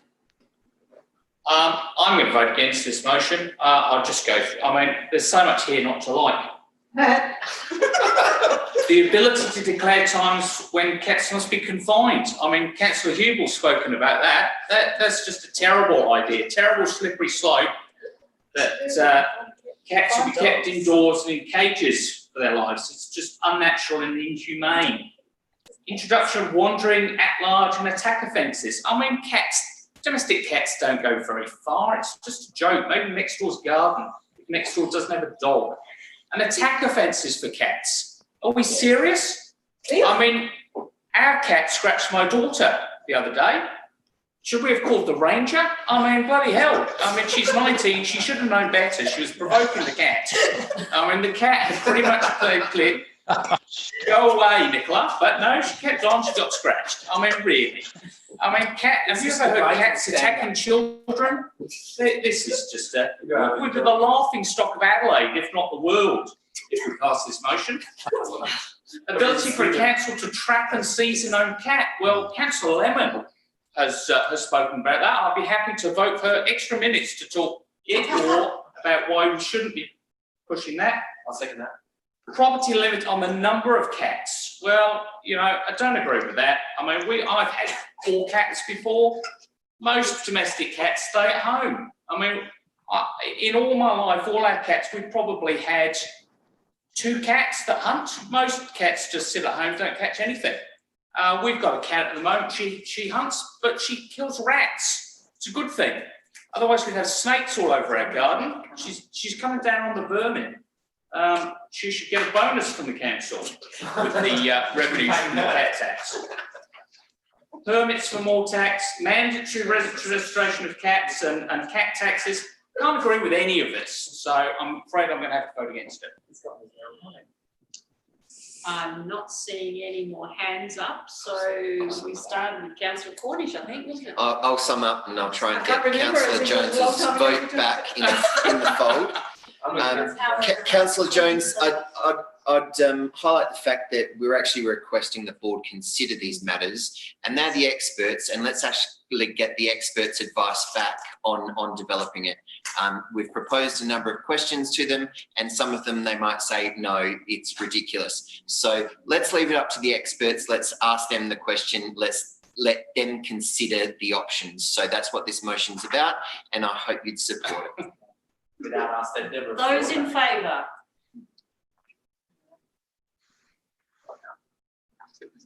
The motion is carried. Those against? Now we move on to Councillor Davis. Can we wait for a break?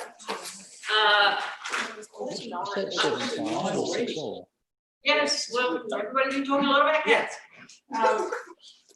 How many more motions? I would like to be guided by the rest of you. Are you happy to have a break now? It's not quite 8:45 and then resume after that. So we start again in 10 minutes. That's, call it 5 to 9.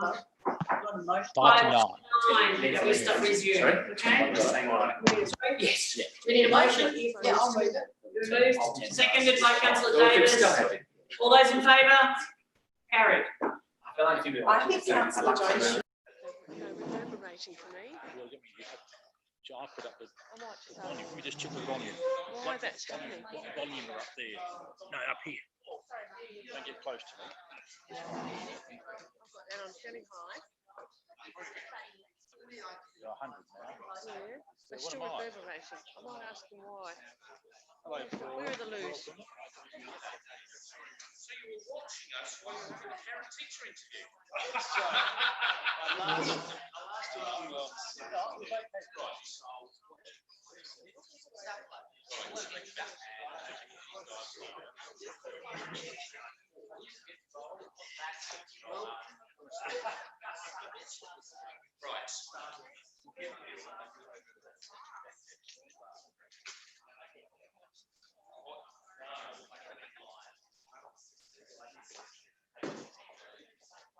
Julian.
Now, before we start on 13.2, our CEO has something he wishes to say before I hand over to Councillor Davis. Thank you, Madam Mayor. With regard to Could you 13.2 speak up, please? Sorry, thank you, Madam Mayor. With regard to 13.2, I'd like to make 2 amendments to my recommendation. One, I'd like to withdraw my recommendations regarding meeting frequency. I think given that we now have a locked-in date, the 20th of August, for review of our meeting procedures, it's prudent to have that workshop and then consider this matter. Very good. And the second change. So that's 2, 3, and 4. So that's 2, 5, 6, 7. Okay. 3 and 4 are relating to normal matters that we want to bring to council. Yeah. And the second change is I'd like to insert a recommendation that we write to the new Liberal Party ministers, welcome into their roles. And I'll just take this opportunity to congratulate the ministers on behalf of the council on their appointments, particularly our local member of Bragg, Vicky Chapman, and Corey Bernardi, who are going to be taking on those areas, particularly. Not Corey Bernardi. Sorry. Go on. Thanks again, that wrong. Corey Wingard. Yes, that's right. Corey Wingard. Sorry? Wingard. God, I'm so sorry. Wingard. Yes, because between them they've split the planning and the DIPT and local government reform. So, apologies about that. Yes, Councillor. I'll preface by saying, I do that all the time. Oh. But I'd also say at point 4, could I say the slip rule, Wednesday the 27th of January 2021, possibly? Oh, yes. You may. Thank you. Could I also say under that slip rule? Why is everyone ruining my good motion? Since we're just talking, could we actually make that Thursday the 28th? Because that's the week of the Australia Day weekend. And that the Wednesday, having a Wednesday meeting is unusual. We've already got that for discussion. It's not up there. It's my motion. Yes, it's supposed to be Henry. We just destroyed it. And the date should be 8th of December, not just the 9th as well. You fix it on the screen. You can make the big statement. Okay. So, is that what you wish to say? Now I want to move. Now, Councillor Davis. Move to be councillor. Now I want to move 2, 5 and 6 to despite.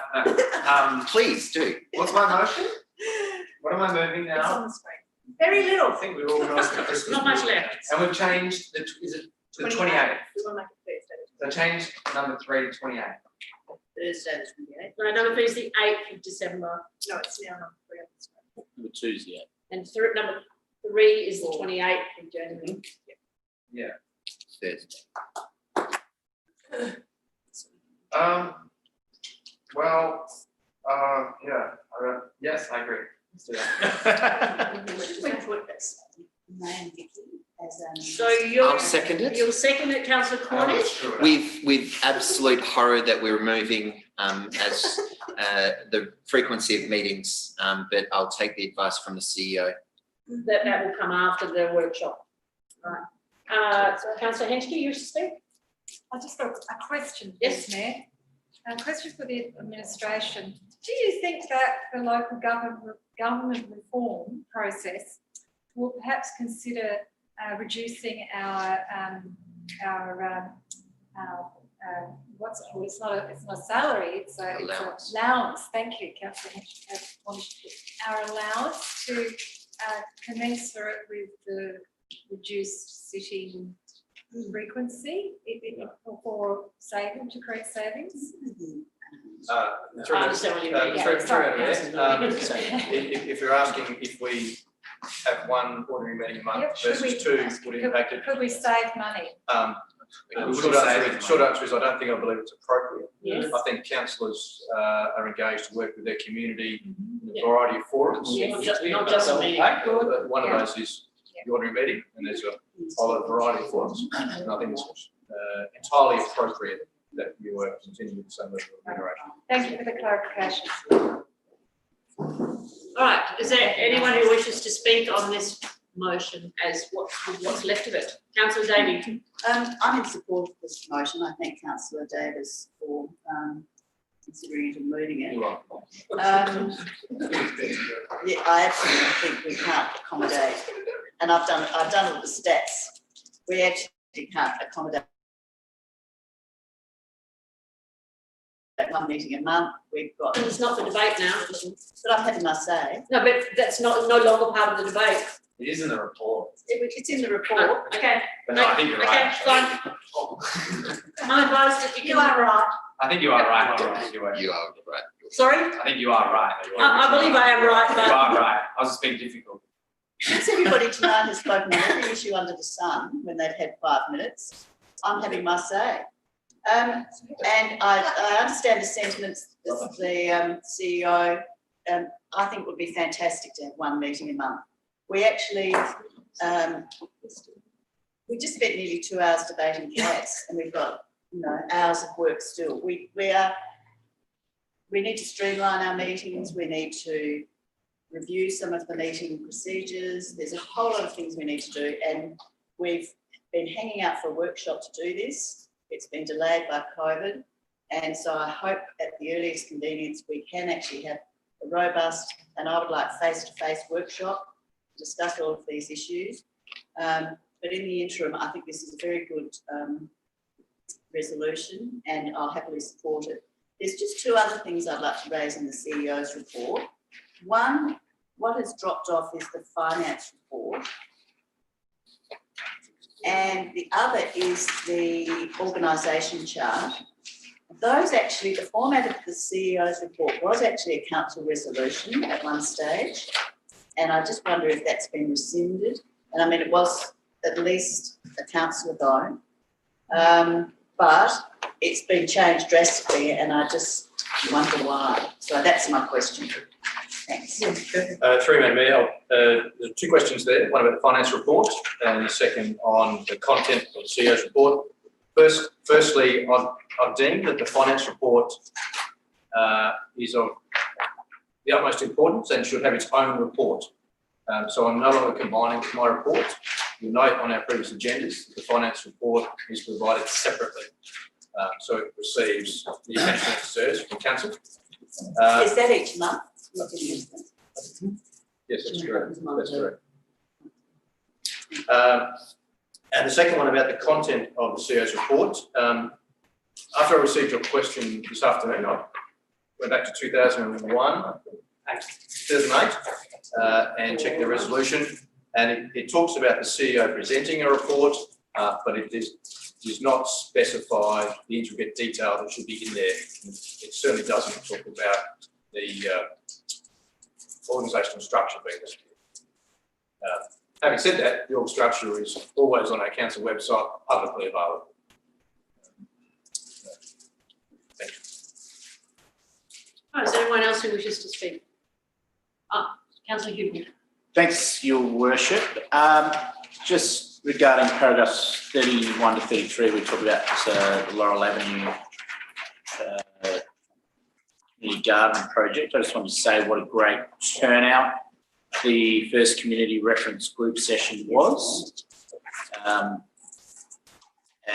hats off to staff who facilitated and ran that.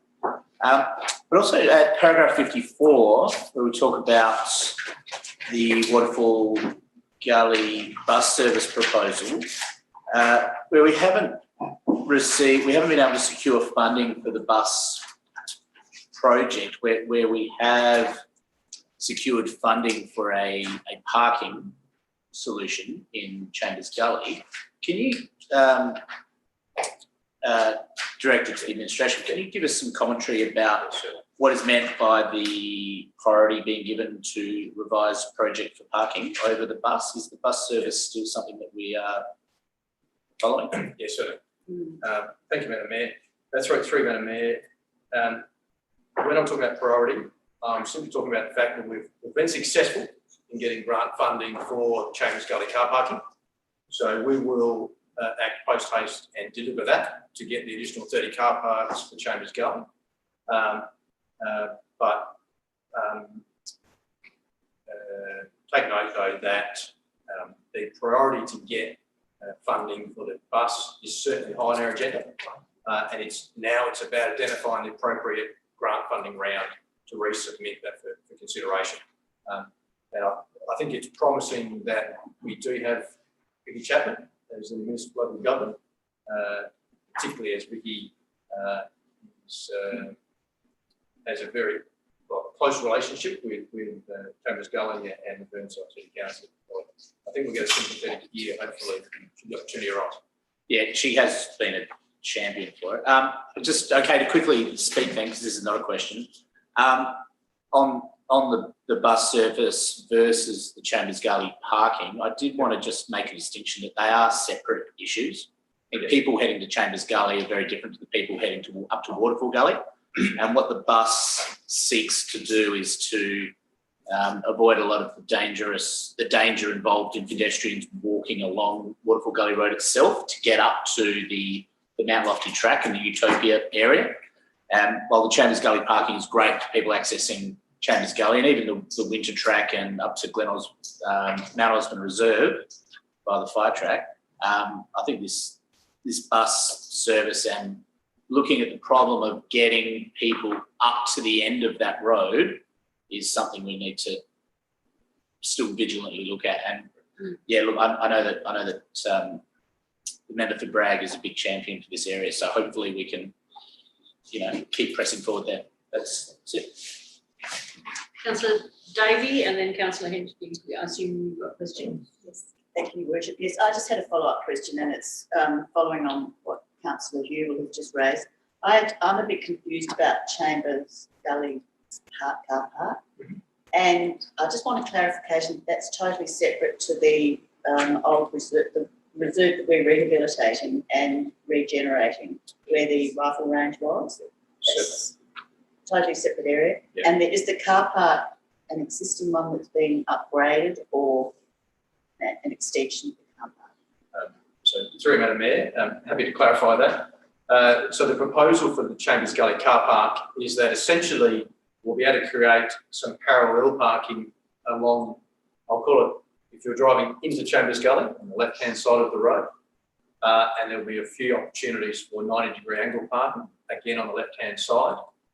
If you picture the right-hand side of that road, which is essentially runs along the creek, we'll be installing a farm-style fence so that vehicles won't actually be able to park on the verge there, and given the proximity to the creek. So it is a totally unrelated project to the old small bore shooting club roads. And there won't be any loss of vegetation or clearing of the land? Yeah. So again, through Madam Mayor, we've been very cognizant of that, and so the reason we have only be able to create 30 parks is because we have had regard for the native vegetation that's there. So the parks that we've created are largely formalisation of existing spaces that already exist that don't need clearing. Councillor Hedge, you have a question? Thank you, Mayor. As a park run participant, I've taken interest in our future park run in the city of Burnside, and my question is, I have residents that are really excited about the potential for another site, but there are some questions about how we'll be able to achieve a park run where we've got entrances. So I understand from the ambassador park run, or leader, if you like, of this organisation in South Australia, that we aren't able to have a track which would cross a road, an internal driveway, if you like, because of the risk of vehicle runner interaction. Will the project inquire into that detail before we go too far down the track? Is that in the report? Yes, will the report, the feasibility analysis, look into that feasibility? If I may, Madam Mayor. Yeah. Yes. I don't know if it's contained in the report here, but I can, what I will say is that the investigation of two options that we're exploring at the moment, yes, they will explore all those fascinations and limitations prior to proceeding to that. Thank you.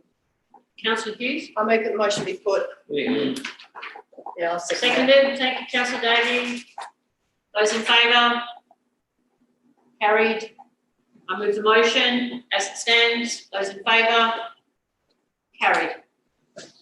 Is that on my, Yeah. Sorry, I'm free to quote. Councillor That's why we Davis. did it. Okay, it's councillor Lemon, 13.3, small business. Thank you. I'll move the officer's recommendation for this, but I'm not altogether sure that I will vote for it, because that will actually depend on some of the answers I get to my questions and some of the debate that might take place on this. This was interesting because it came from nowhere. We had a deputation, if you like, from the very charming John Chapman about his business, and now we've got this. And it triggered some things in my mind. And the first, and I'll go through them hopefully quickly rather than slowly. The first thing that it triggered in my mind was when we drafted our new strategic plan, one of the first drafts had help for small business, encouraging small business, doing stuff with small business. And when it went out for its first consultation, it came back, and the recommendation was that this went out. We actually withdrew it from the current plan that's out because there was no community support for that bit to be in the plan. And that sort of pinged in my brain when I was reading this report, because I remember thinking to myself, why is this here? Well, we're going to sign up for a charter, when our people have already said that's not something they want us to actually be focusing on. So that was the first thing that made me a little wary about this. The community said no.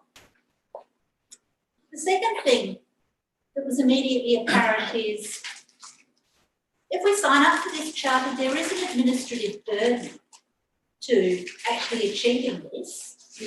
And I'd like to know what that will be. So that is the question, and I'd like to know who will be shouldering that burden. Will it be the CEO that will shoulder that burden? Will it be one of the general managers? Or will it be the executive officer? So that's my question. My first question. Okay, true, Madam Mayor. So the first question about who will shoulder the load.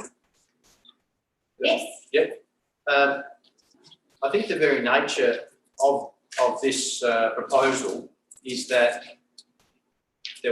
it's not resource intensive on council. So I've deliberately put this before you because I think it gives us, it sends a strong message that we are supportive of small business and will make necessary changes. For example, make sure we pay our invoices on time to small business, and it would involve things like making sure our planning policies are supportive of small business. But it doesn't require day-to-day intensive activity by any particular officer of council. I would see the administrative burden shared probably between the general manager and myself, with some minor admin support. But in terms of the impost on council, it's very minor, and I don't see it. I see it as a way of council acknowledging its role in some degree in economic development in the city, but without expending a serious amount of ratepayer funds. May I just follow on with that in terms of providing some information? I attended an online meeting of councils, mayors and CEOs. One of those Wednesday, they ran about 4 or 5 of them consecutive weeks on post-COVID and how local government association could support various aspects of community. There was one on libraries and the community centres, there was another one on small business. And they talked about this initiative during that process, during that hour and a half workshop. And a number of councils talked about their role. They have already become partners in this initiative. And I'm not trying to influence, but I'm just giving information to say that they all spoke very positively about this initiative being something that would be really good for small businesses across the state, and particularly in the metropolitan area. So that's just for information. Thank you. I hope that hasn't come off my 5 minutes. Good. They were long-winded answers, a double-barreled long-winded answer. That's really good because I actually, then actually you're going to get my stream of consciousness now. Then I was thinking, there's a lot of small businesses, there's cafes, there's small restaurants in Burnside. We should be doing something. We should actually support them in these, particularly as the weeks and months go on. It's important to do that. Don't know if this is the right signing up for a charter. It's not, maybe not the right thing. I was very interested to hear that part of this is that we actually use small businesses. I'm surprised that's not part of our policy already. Using local suppliers, absolutely paying our invoices within 30 days. I would be very surprised if we didn't already do that, but hey, we shouldn't have to sign up to a charter to actually have thought that through and already be really good clients and really good payers. We should. Then I actually started thinking about the fact that, charming as John Chapman is, and I've known him for over 30 years, the Small Business Commissioner is a public servant. The Small Business Commission is actually an office. It's as part of the Attorney General's Department. So when we sign up to this, we'll be signing up to an existing public sector organisation, and in some way, we are actually giving it credibility. Now, I've got no problem with giving it credibility at all. I've got no problem with signing up. I've got no problem with the state government in that sense. But, and I don't have a problem with this either. I just want to weigh up. On one hand, we're actually moving towards that person, shaking hands and saying, this is really good, let's get together. And I'm happy with that. On the other hand, we're actually saying, do something about cats. On the other hand, we're saying, we don't want that planning stuff to come in, and you shouldn't be using the open space. Sadly, in this instance, in a lot of, well, apart from the cats, it's the same minister that we've got now. So I'm of two minds about whether I want to sign up for this, for all those reasons, and I'm very, very interested in what the rest of you have got to say, because I am really open, and I'm really interested in what you've got to say about this, and those things that I talked about, and others that I haven't talked about. Remember, the community said no, and we have got prepared. Councillor Davis. I'm happy to give it I'll put my hand up. Oh, sorry, it was over here. Was it?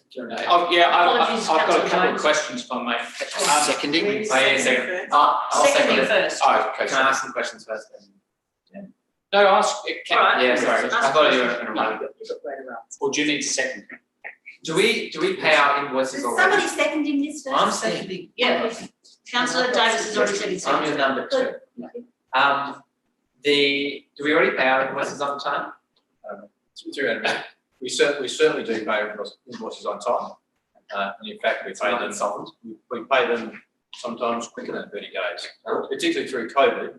You'll remember I was encouraging us to pay our invoices sometimes even in 7 days. But that was to assist cash flow small business. Sorry, keep going. My other problem, or my other question is, you said it was not resource intensive. Why should we do it?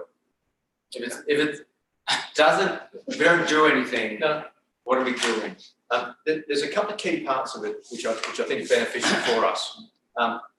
One is with us becoming a member or signing up this charter, we can assist in promoting the services that the Small Business Commissioner can provide to our businesses to assist them. So it's about making linkages for their benefit. There is also, and I was just reflecting, I was talking to my ERA counterparts. So of the 6 ERA councils, 4 of them are already members of this charter. The 5th is considering it as we speak. I think it sends, one, it puts a discipline back onto us to make sure that all of our planning policies and our financial systems do support small business. I'm not saying they don't right now, but I think it puts an obligation on us to make sure we get that right. And I think it sends a clear message to the community that we do value our small business. Yes, we haven't got a lot of money to invest in the space, but I think this is an efficient way for council to show our community that we are understanding that we have a role in the system, and this is I'll call it our efficient use of resource way of assisting our small business community. I'll speak to the motion, against it or with it, I'm not sure.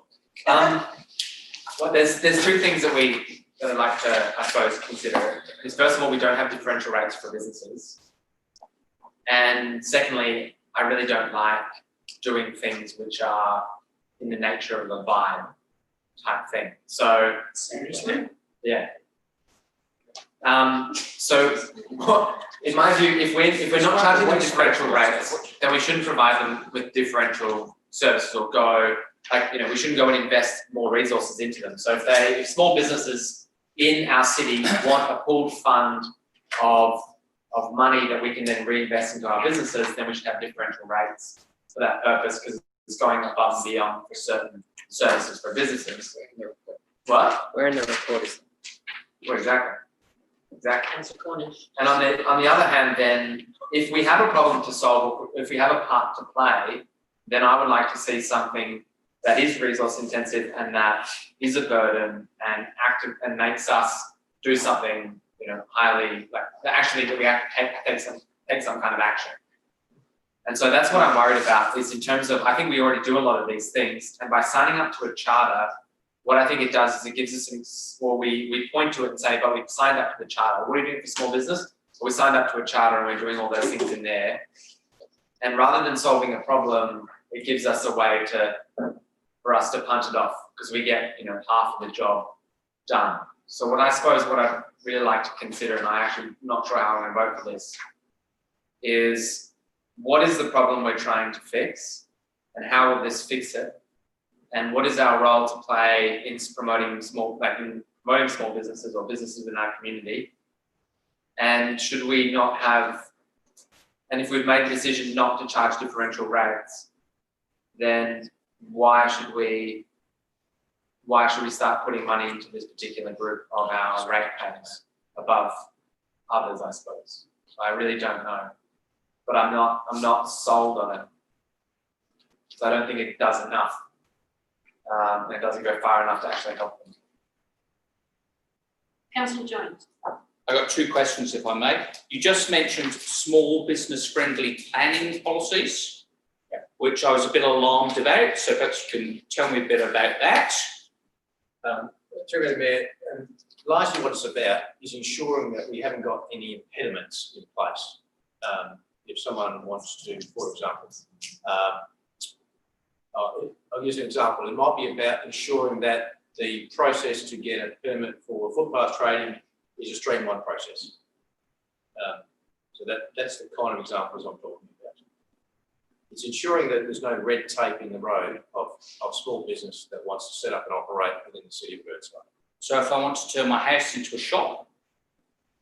This isn't really about that, but in that example, I would like to think that we could readily provide that constituent with all the information they needed to make a decision. So it's not about necessarily giving preferential treatment. It's about ensuring that we are facilitating the decision process without putting unnecessary red tape in as well. Okay. And then on page 86, it talks about China engagement. In Victoria, they have Chairman Dan. In Burnside, are we going to have Chairman Anne? I think He's on fire. I think Really been eating. through you, Madam Mayor, I think you'll see that that's an example that's been given as a possibility. In my experience, I would encourage council to go as far away from that as possible.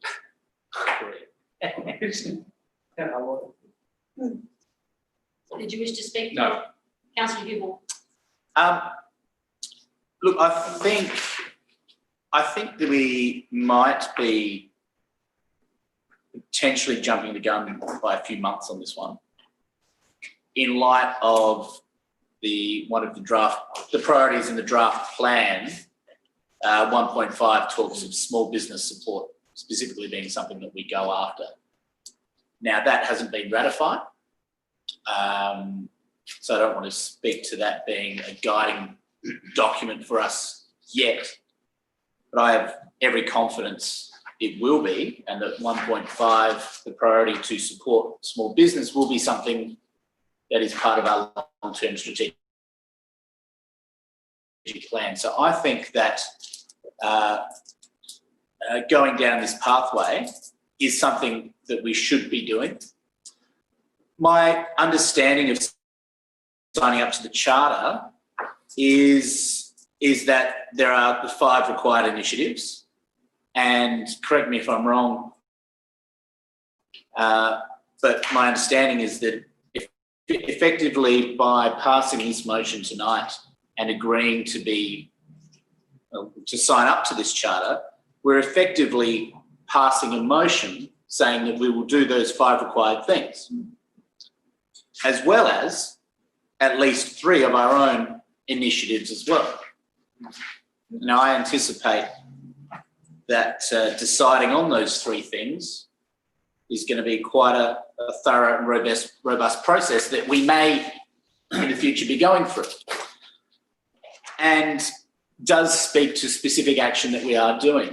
Now, Councillor Davis spoke of, well, if we're signing up to this, what does it actually do? Well, I think it does at paragraph 15.1 to 5. It's doing those things. It's setting us off down the pathway of doing those things, plus committing us to doing more of our own devising. So I think this is a good thing for us to be doing. I think we should be signing up to this at this stage to get the process moving. So I think good small businesses make good communities, and that's what we are all about. So I hope as a chamber we go forward with this. Councillor Cornish. Thank you, Your Worship. Yes, I'm going to support this motion. I think Councillor Hubel mentioned, said that small business is vital in any community.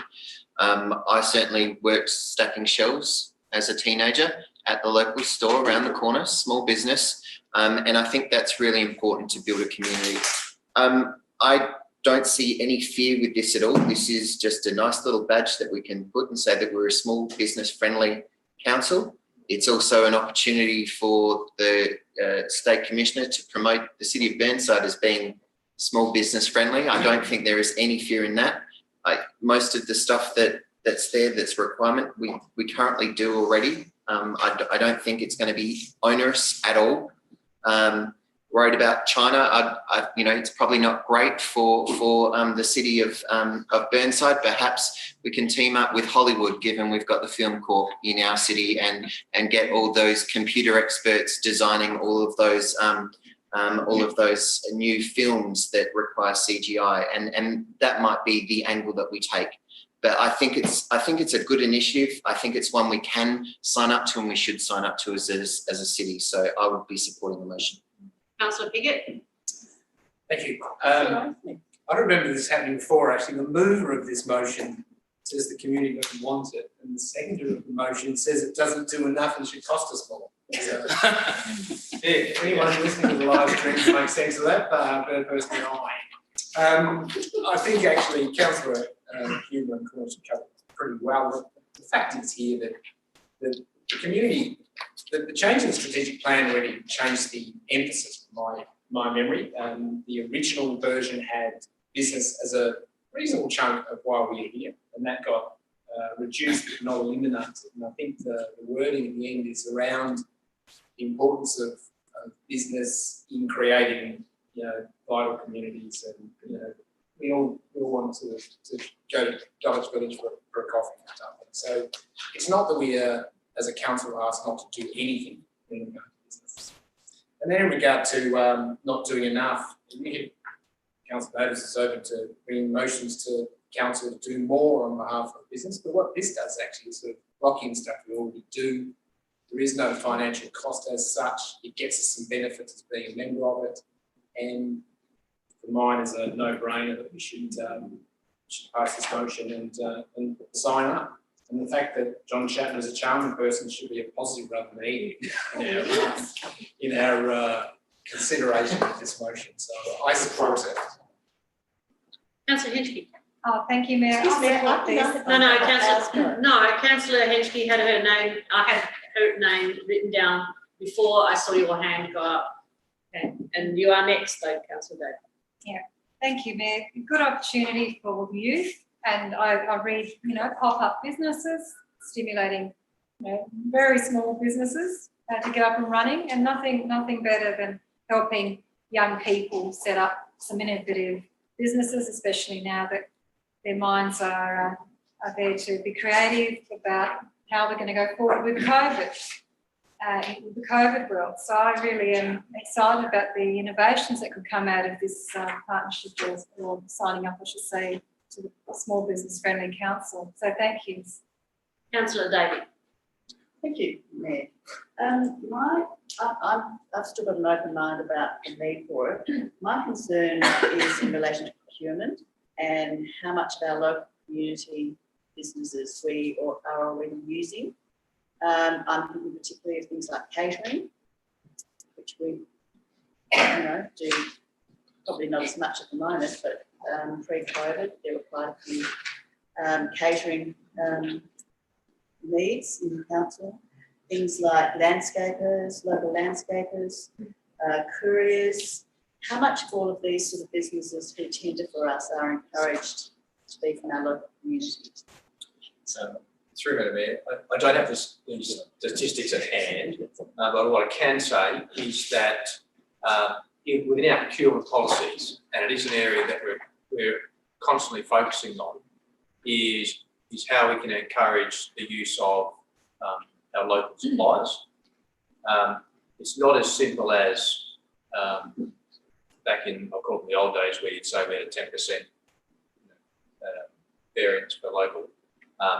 But we do actively encourage local suppliers, and we just need to make sure that our procurement processes are reflective of that. So how do we ensure that? Is that written in our policy? Because I know a lot of our catering hasn't come necessarily from Burnside. What I'll do, I'll take that on notice, and I'll provide a more in-depth comment back to you. But we certainly do take it into consideration. Can I just ask my second question? Sorry. Relates to Propel. Councillor Lemon rightly mentioned we're a member of Propel, and I know our General Manager of Corporate has been heavily involved in what was formerly the Eastside Business Council, which is now Propel. Do they not do this role in terms of support for local business, the counselling and advice and that sort of thing? Yeah, no, I think the best way to view it is they'll be complementary. I think Propel, to my mind, takes perhaps a more economic focus when it's assisting business, whereas the Small Business Commissioner is more focused about the legislative assistance and the rules and regulations. So I see them as a complementary service. I thought Propel did that too. I'm sure they do part of it as well, but I'm just wondering perhaps how you would try and distinguish the both. That was going to be my question. The relationship between Propel and the small business organisation. I think Rspca has already answered that. So is there anyone else who wishes to speak? Councillor. So on that note, I'd like to ask, so signing up to this will not diminish our engagement and support of Propel. We guarantee that. Absolutely. No, absolutely. And through Madam Mayor, that is the last thing I want to occur, because I think the work that's been done on Propel is commendable and should be only enhanced and strengthened. So I never want to see that. And in meetings with the LGA and Garrock and other councils, the era councils, there's certainly that is not the intent of there ever being any division created as a result being part of one or the other or both. They are actually meant to be complementary. And during that debate, that discussion across all the councils, it was made quite clear that there was no division, there were complementary services that were provided to help to promote small business, particularly, of course, post-COVID, and the impact that it is having on small business. Anyone else who wishes to speak? Otherwise, I go back to Councillor Davis. No, Lemon. No, Lemon, sorry. Thank you.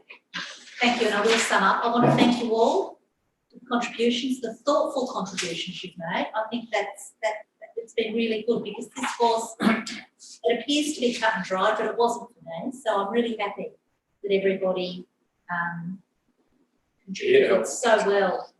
And let's see how it goes. Thanks. So I've got the motion. Those in favour? Those against? Carried. Sorry. Right, the next one is Councillor Davey, bylaw management, enforcement, sick leave statistic report. Madam, so can I move the full motion that we move to 13.7 because that has to go out to, isn't that Yes. more urgent because that has to go out to draft consultation? I'm happy to take that without necessarily a motion. And And there's a 13.6, the Burnside Hospital 1, 2, whether those two could be considered because of their urgency. I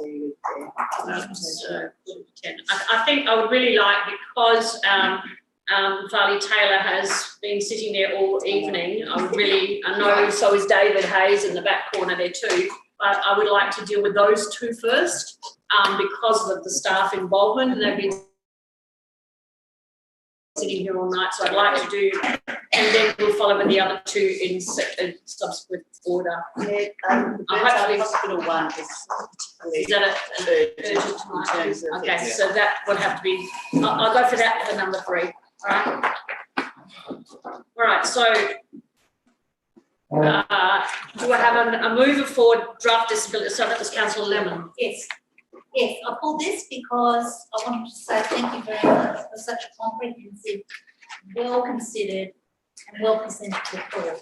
We haven't had anything of this calibre here in Burnside yet, and I absolutely commend this to everyone to support and to go out to public consultation. It's an excellent document, and it's actually, the thing is, this excellent document is, it's 16, 17 pages long. And we all know to put something together this good in 17 pages requires a lot more work than to put it together in 100. So thank you very much for your hard work and your diligence in this, and I commend this report to you. Councillor Hibble, you're ready to second this, or would like to second this? Yes, I would. Thank you, Councillor Lemon. I completely agree with those sentiments. It's excellent. I think it's a wonderful thing we're doing, and well done. I hope we can do this. Councillor Davey? Could I ask how, because we were given one copy originally and then we've been given another copy, and could we please have an explanation of the difference, because I'm not clear what. We received an email explaining that the first draft came out was an incorrect draft, and hence there was an email with the proper draft attached, and there was also a copy of the final draft, the one that you should have received in print version on your table tonight. So I'm asking what the difference is. If we could have an explanation. Are you okay with that? Of what the difference is. Thanks. Taylor? Through the chair, really just some grammatical errors, and the iStock photos had completely been purchased. So I just wanted to tidy it up a little bit and I guess present a report that was in its final condition. So it's the photos, not the text. Is there anyone else who wishes to speak? I really feel that I need to, in conclusion, this is an absolutely critical document, and Councillor Lemon has already alluded to that. We have never in the City of Burnside had such a document that leads and directs us, because disability inclusion is not just about providing ramps and railings. It's about how we include people with a disability in everything that we do within our community. And I think this is an absolutely critical document, and it is something that is so important to everyone in the Burnside community. Disability in a classroom, as an educator, is increasingly a difficulty for teachers. It is increasing in numbers all of the time, and the disabilities are many and varied. And it necessitates a big view, a very big, and I mean big in terms of an expansive view on how we look at disability and how we make sure that people with disabilities who live in Burnside are not excluded, but included as much as possible in the daily community development of projects, programs, etc. We already, I know, in this council do a wonderful job, but there is a lot more that we can do, and this document gives us the license, provided, of course, it is accepted by the community, and I know that there has been a fair bit of community input into it, and I appreciate that the staff that have done that and to make sure that that's included. So I'm sorry that I'm putting this a bit of a spiel, but I think it is so critical to the development of our community in the future. Disability and making them feel that they belong in this community is so important for the future of this city and this state and this world. So thank you. I'll now put the motion unless there's anyone who wishes to speak. Unless you would like to speak again, Councillor. Those in favour, sorry, I'm against, carried, well done, thank you.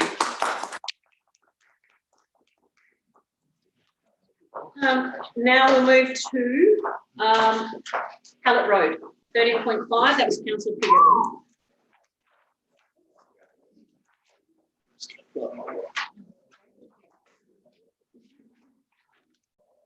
Oh, did you want me getting me a water? Yeah, Councillor Davis just said don't do it, just go into it. I assume you means don't take an officer's recommendation and put something else in it. But that's what I propose. It says Your answer. I just feel like someone.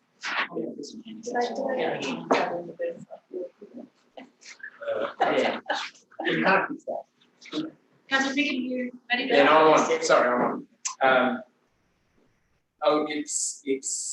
Perhaps if I read it again, I've included number 2, it wasn't in the officer's recommendation, and I'll largely talk to that. But, So the council applies to the Commissioner of Highways to lower the speed limit from 60 kilometres an hour to 50 along Hallett Road, Stonyfeld. 2, to investigate the issues raised in the public consultation as possible contributors to the number of vehicle incidents and take any appropriate remedial action. 3, pending approval of the Commissioner of Highways, advise the participants of the community engagement process of the outcome, and subject to the Commissioner of Highways decision, make the required amendments to the road and traffic management policy as necessary to reflect the new speed limit of 50 kilometres an hour. And just talking to that, it does 2 things. One is it does put our weight behind shifting the speed limit of Hallett Road from 60 back to 50. The rationale for that is pretty clear in the report. The consultation was in support of it, and I'll let the report do the talking in regard to the 1, 3 and 4, which was the officer's recommendation. I just felt reading the report and reading the consultation, I thought it was a really good set of consultation actually. Not everyone's for, obviously, which is what happens. If you go through the comments in terms of the people who are against, there's a number of things thrown up as possible issues that are causing more accidents along that road, incidents along that road. And my view is to make best use of this work would be to certainly progress 60 to 50, but also I think it is worth investigating the number of issues. Some of them may be completely unfounded, perhaps all of them.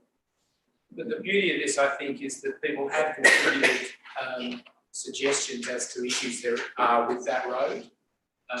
It's not only about the speed. I think the report's clear about the speed is a contributing factor, and obviously perhaps reduces the implications of incidents when they do happen, if they happen 10 kilometres an hour slower than what they are currently happening.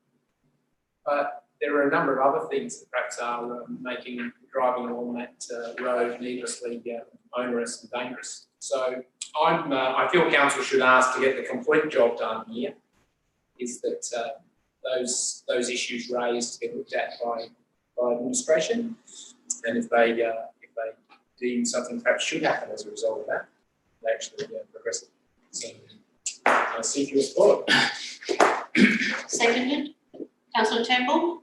I'd like to second it because this is a road I use every day, sometimes 2, sometimes 3 times a day. And it's a nasty little road, actually.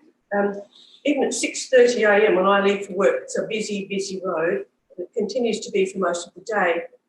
There's a large school on this sub-arterial road, access to 3 parks, 2 of which are well used. The crash statistics are also nasty. 26 crashes in the last 5 years. Over half of them are rear end crashes. I can relate to this. As one turns left from Greenhill Road into Hallett Road, it seems as if it's an unwritten law. Hit the pedal, go for it, tailgate the person in front, get out of my way. How grateful I am to the clever traffic engineer who designed a slip lane for access to Heatherbank Road. A safe haven, while cars hurtle along behind you. Actually, there's several slip lanes there and all serve a very necessary purpose. But there's a couple of detrimental factors for me. Will the traffic divert to the parallel Lockwood Road, which has its own speed traffic issues? However, I'm pleased to note that on page 107, point number 32, Council is aware of this and will carefully monitor this issue. And traffic on the eastern side of Hallett Road may have to wait longer when turning into Hallett Road, especially right-hand turns, because it's going to slow everything down. However, it'll only be for a couple of hours a day, as I found out myself.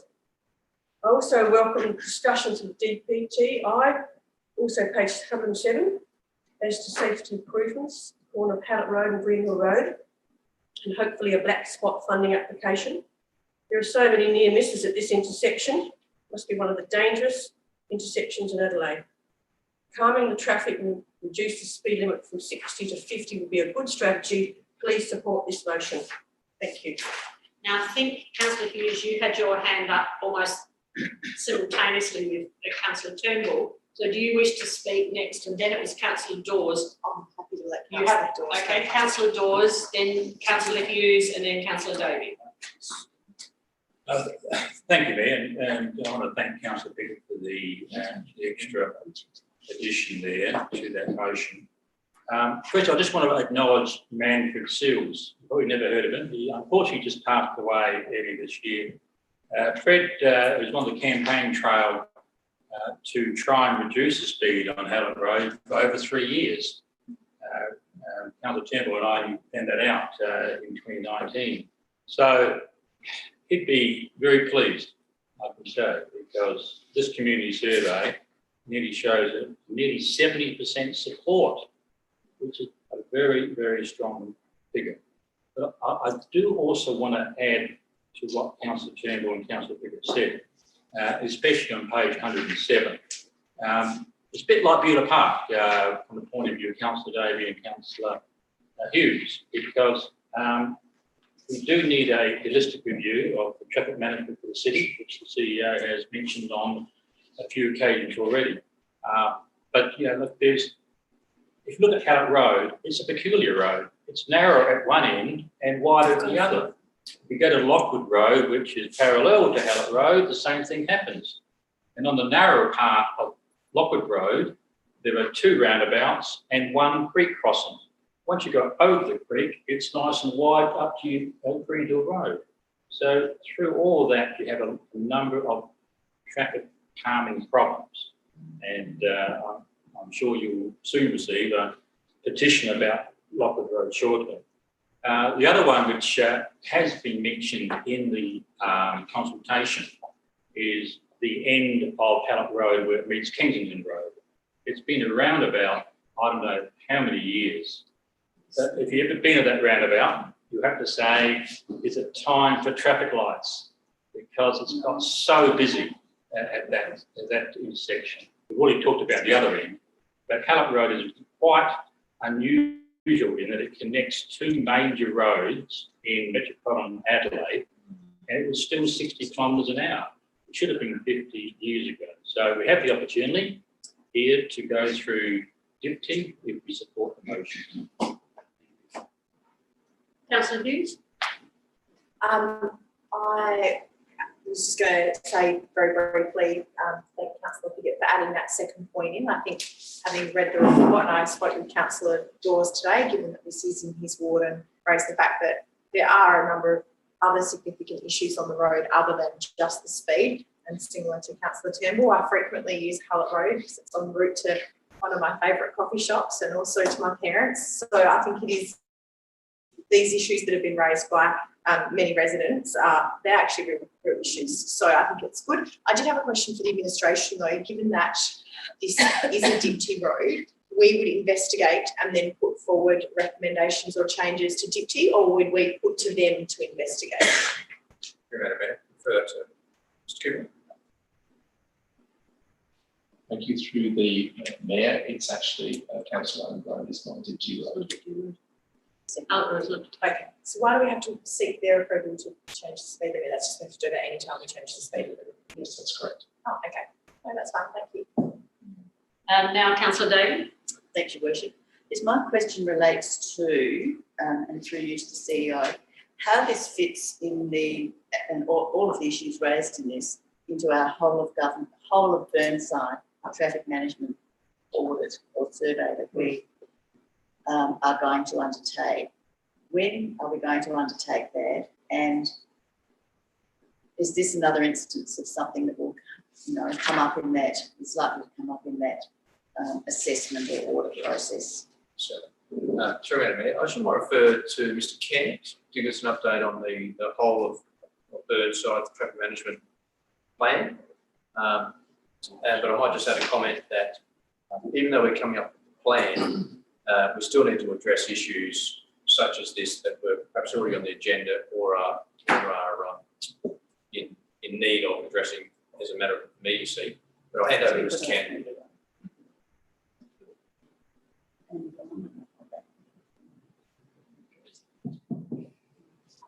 Through your worship, the city master plan development, which also has a traffic and transport component to it, is approved through the current budget, so will be undertaken this financial year.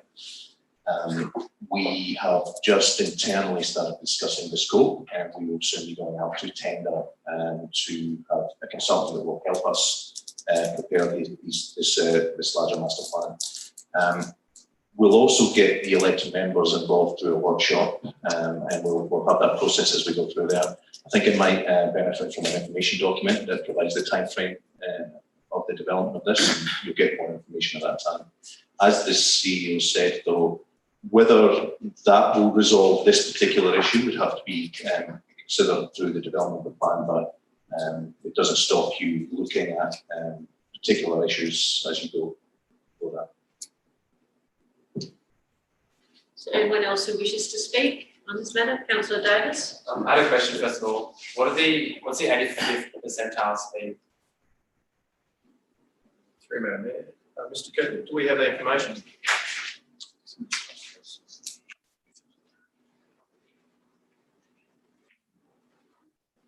Through the Mayor, it's approximately 60 to 62, depending on where it's actually measured. Okay. Is there any more of that data? When was that survey done? I haven't missed it, have I? It's not in here. Through the Mayor, it's approximately 2 to 3 years old. Okay. And what was the max? Do we have kind of like a range as well of the Mayor, not at hand. Okay. Councillor Davis, just remember, I know you were asking the question of Mr. Cooper, but when you're talking to Mr. Cooper, the microphone doesn't necessarily pick you up. Okay. So if you could just make sure that you're speaking there. And Sure. Okay. And of the crashes, the 26 crashes, how many of them were at slow speeds, and how many of them were at high speeds? Through the Mayor, we don't actually have that information.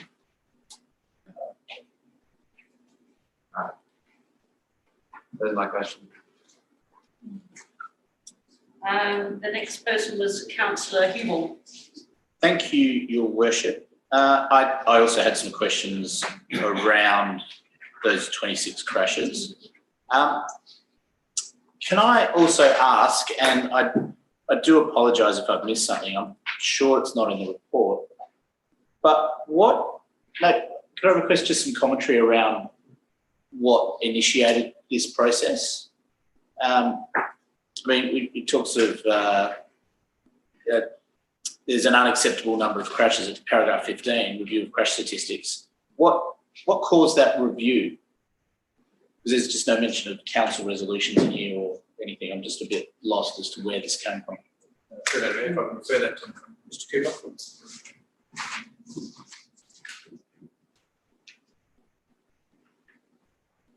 Thank you. Through the Mayor. A couple of things here. Every year we get information published through the Black Spot initiative. So the data that comes out indicating the number of crashes, that does alert us to some problem areas. In addition, we get feedback or complaints about issues from the residents or by the elected members. So a combination of all those things. All right, thanks. I'll speak to this. I'm not convinced that. I'm convinced that there are issues that the respondents had with the road. There's a huge range of issues that these respondents have spoken of, and I look to the survey and the letter that goes out, and it is just a letter. Are you in favour of reducing the speed limit, or are you not? And most have said yes, let's reduce it. But I just feel that we haven't really explored the causes of the traffic problems, and particularly without extra information about those 26 crashes being mostly rear end collisions, which are the fault of the person at the back, and hitting a parked vehicle, which is obviously the fault of the person driving. These seem to be issues, well, these are traffic collisions related to inattention, as opposed to the speed being an issue. So I'm just at a bit of a loss as to why this is the best option. Now, completely appreciate the officer's recommendation that this is seen as a simple, well, the most simple and cost-effective method to clean up traffic or to take action on traffic on Hallett Road. But I suspect that this might be a bit of a band-aid to the bigger problems that are talked about at length by the respondents. I've got serious concerns about what this will do to Lockwood Road. I think if people don't see Hallett Road as a quick way through, they won't bother going all the way up to it, and they'll use Lockwood Road a great deal more. I know that we'll be looking at it, but I think I can predict that Lockwood Road's going to get a lot busier, and I'm not sure Lockwood Road can take too much more. So I just think with all the feedback that was focused on alternative fixes, like a lot of them were, yes, I agree with lowering the speed limit, and I got this vibe from a lot of responses. I agree with lowering the speed limit, but the problem is this. I agree with lowering the speed limit, but the problem's parking zones too close to streets. The problem is we don't have slip lanes. The problem is we've got congestion. But I'll vote yes to reduce the speed limit. So, look, I'm all for getting around safety. I think it's a right to be able to leave the house outside of a car and move about safely. I think that's something we have the right to do. And I think lowering the speed limit makes that right a little bit more accessible. But I'm not going to vote for this because I'm not convinced that fixing the speed limit as this is the solution is the way to go. I think we need to investigate this a lot further and deeper. Councillor Jones. Yeah, I'm like Councillor Hubel, I'm not entirely convinced. I use this road a lot. My daughter's was at Saints Girls for 15 years and we never noticed any problems. I did a straw poll with my wife and she thought it was ridiculous. That said, the ward members are both in favour, so I would be minded to vote in favour of it, given that you know, they're committed to it. I wonder if the mover and seconder would accept a variation. What I'm really alarmed about is the road goes from 60, then it will go to 50, then it will go to 60. And we're talking about putting no speed signs up that it's 50, and then 2 months' time, I'm going to ask the police to start enforcing it. A lot of policemen are going to be making their revenue raising targets very quickly this year if we do that. So would you accept a variation to say that the council will put in 50 kilometre-hour permanent signs on that road? They will anyway. No, the report on page 106 says they won't put signs up. No permanent signs. You have to clarify that. That's right. There's transition signs. There's three, Madam Mayor, no, for something, but the practice is that 50 is the given speed limit, so you want a sign where you are different from that. No. Yeah. Yes. No. Which is ridiculous. That's ridiculous. It'd be true. So in consideration of that, can I just ask, is it? Councillor Piggott, there's a few people with Well, I was asking. Yeah, no, I'm asking the mover of the motion. Well, you can say that in, in relation to changing the Just motion. a variation of the motion, okay. Yeah. Could I just ask what the situation is? Is it frowned upon? Is it appropriate? Are we able to do that? It does sound a reasonable suggestion, unless it's. Through Madam Mayor, I'll ask Mr. Cooper. Yeah, thank you. Through the Mayor, we would actually have to get approval from Deputy to actually put permanent 50k signs in place, and I understand they would not permit us to do that. I think there are examples of this in our society and training. So perhaps the variation needs to be that we request. And request. And that we'd be prepared to pay for it because the signs cost about $70. I'll take the idea allowance. Yeah, okay. No, I'm joking. And where do you put that? And number 5. As a number 5. Pending required approval. Are you happy with that, Councillor Piggott, of number 5 being added? And the seconder was Councillor Turnbull. You okay, both of you okay with that, rather than us having to go through an amendment? Both okay? Yes, I am. Okay, Sorry. right. All right. All right, in that case, I will vote in favour of this motion. All right. Next person is Councillor Henschke, followed by Councillor Davis. Thank you, Mayor. In item 5 there, install 50 km/h signage. My question is, are we open to innovative signage like the radar speed signs? Is that in our policies, that the signage mean it can be radar speed signage, so it flashes? Because this road is quite wide and it feels like it should be a 60 km/h road, but I'm thinking of something like the flashing, you know, the Adelaide Hills Council have got some of these in their country roads. It really grabs your attention. And I'm wondering whether signage means it's not just the standard signage, it can be other options to be considered. Through Madam Mayor, my suspicion is that we are already pushing the friendship to get standard signage on this, and that to up the ante, requesting Deputy to allow us to install something greater than the normal signage probably will be a step too far on this particular example. Councillor Davis. Yeah. Can I draw your attention to page 119 of the report? And I'd just like to draw your attention to the way I suppose that this consultation was written. And it says, considering the above information, intervention is clearly warranted to reduce the likelihood of further crashes. And then it says the most effective, simplest and inexpensive way of reducing crashes of these types is to reduce the speed limit. Reducing the speed limit takes 13 meters off. And then the last sentence says, a reduced speed limit will only add approximately 20 seconds time travel.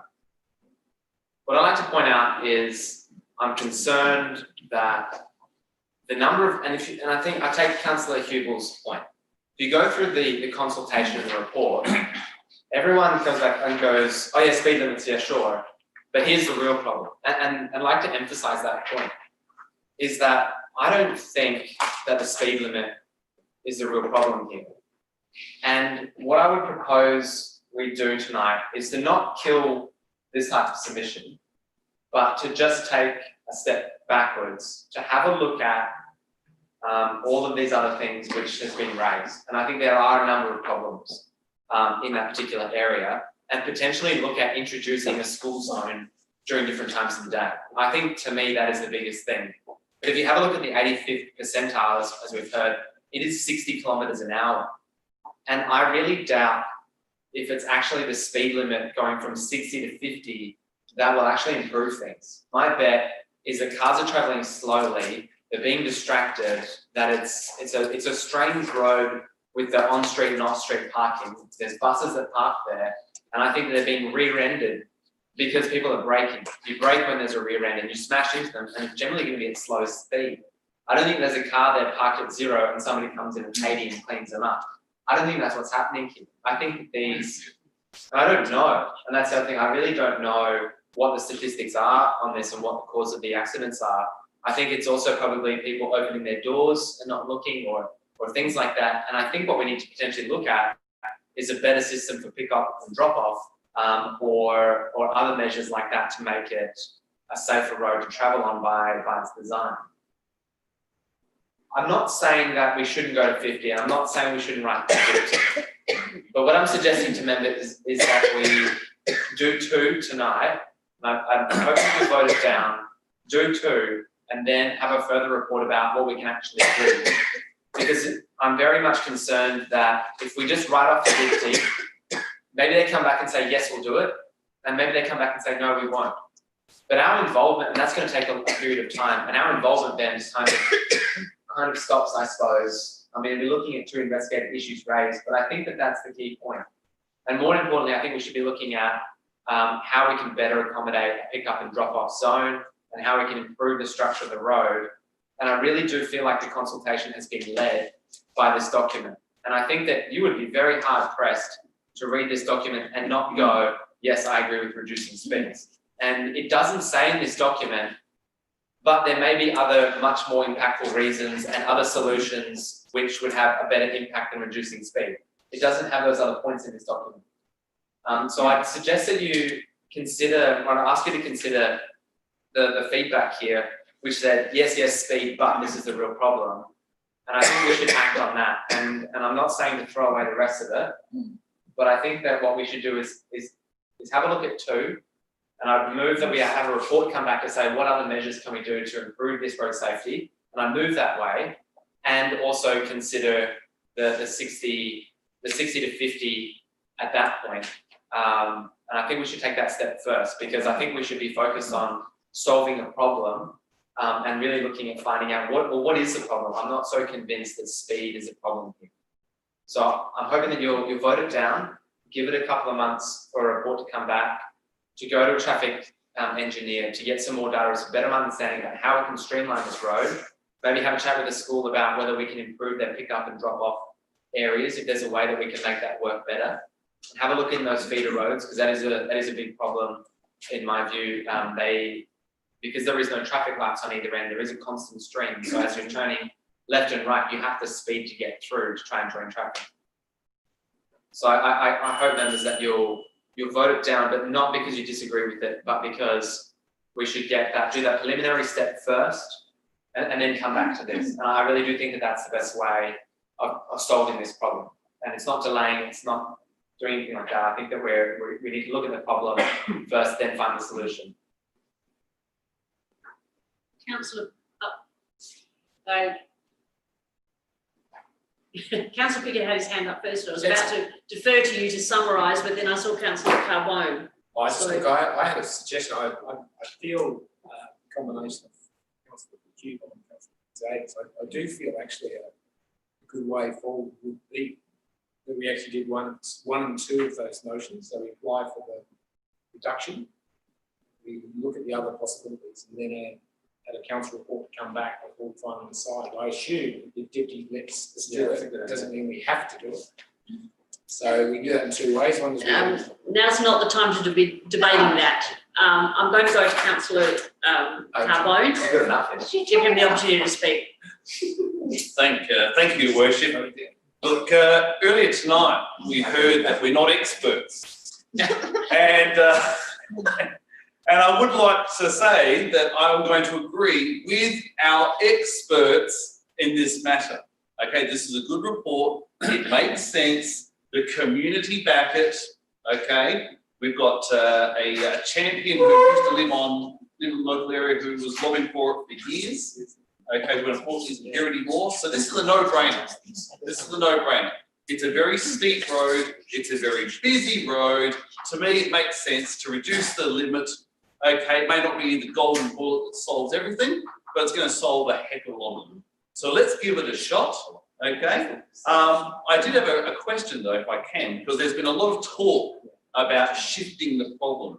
You know, we can't do it because it might shift the problem. And people have mentioned about Lockwood Road. Okay. Now, what I don't understand is why would anyone think that the problem's going to shift to Lockwood Road when we've got two roads, they're both 50, okay? This one's 50, Lockwood Road is 50, and Lockwood Road even has a roundabout. So why would anyone think that Lockwood Road is now a more desirable route compared to Hallett Road? I'll leave it at that. It's a good report. The residents want it. Let's give them what they want. Councillor Lemon. Yes, why can't we have both? Why can't we do this as well as look at other issues, as well as, Councillor Hubel, you inspired me. Can't we come back to this at some stage in 6 months' like gather data in the interim and come back at this time next year and have a look whether the crashes on that road have diminished.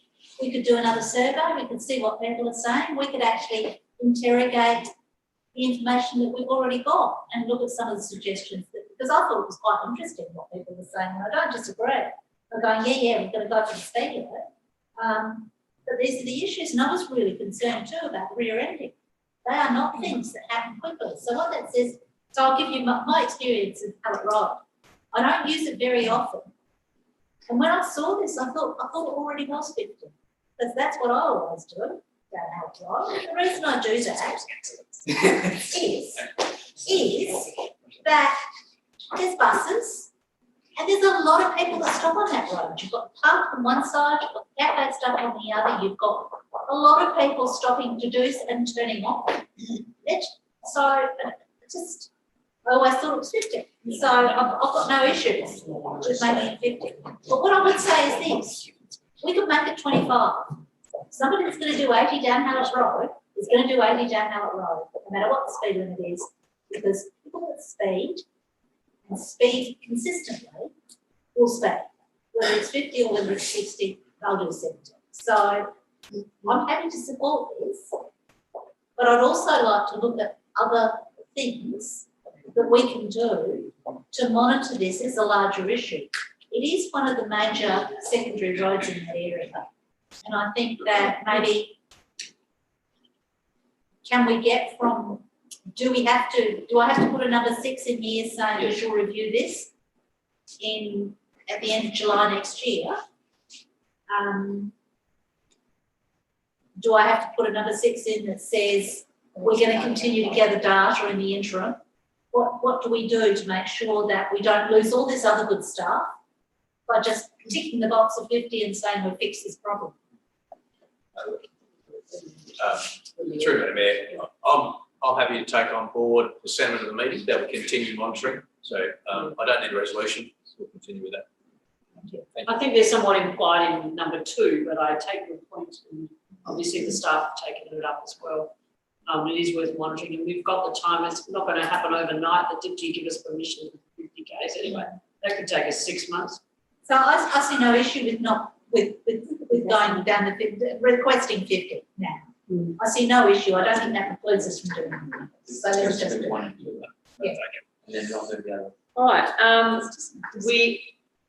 I don't have anyone else who wishes to speak, so I'm going to go back to Councillor Piggott, who started this. Who started this? I'm also aware that as soon as he's finished speaking, we've done this vote, we're going to have to move for additional time because we must do the Burnside Warmer Hospital lease renewal before we go tonight, and hopefully we can do the other one too. Councillor Davey, Councillor Piggott. Yeah, look, I'm conflicted slightly here because I guess I had an issue with the report on a couple of fronts. And one was that it didn't really give me any information about the crash data as to what the causes of the crashes were and why that was really leading to a reduced speed limit requirement, was one. And second, consultation pulled up a number of things that could contribute to it. And maybe if most of them are right, most of them are fixed, you don't need to reduce the speed limit. And while nearly 70% want it, over 30% don't. And so from that point of view, I felt the report didn't really stack up as a good, strong report in favour of actually the motion that you've recommended, to be honest. I did speak to administration, and I'm not unhappy about sort of going the way I went, although I think the arguments here tonight is probably that we shouldn't be waiting for the 60 to 50. I think we do need to do the extra work and understand as a council whether it is the right thing to do. If we applied for it and then chose to do it or not to do it, we might prefer it. I'll leave that in the lap of the gods, but in actual fact, I'm not going to vote for it. Okay, I will put the motion. Those in favour? Carried.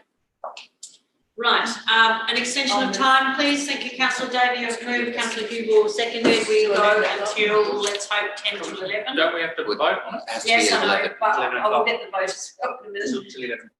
11 o'clock. It has to Okay, be. so I was going to suggest 10 to 11, it's going to be 11 o'clock. Now we'll do vote. So I just thought people needed another time. Okay, those in favour of the extension of time? Carried. Thank you, Mr. Hayes. Sorry it was so late. Thanks, David. Okay, now Councillor Davey, Warramora Hospital. Thank you, Worship. Yes, I'd like to move in accordance with the officer's report and just add a rider on the end, so I'll read it out.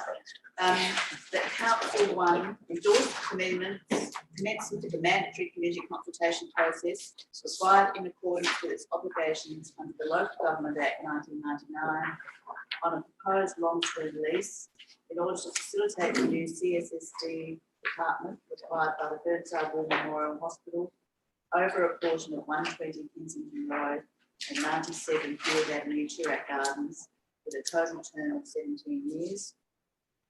And 2, following the outcome of the community consultation, be presented with a further report in relation to the proposed new long-term lease on the at the 8th of September council meeting. September 2020 council meeting.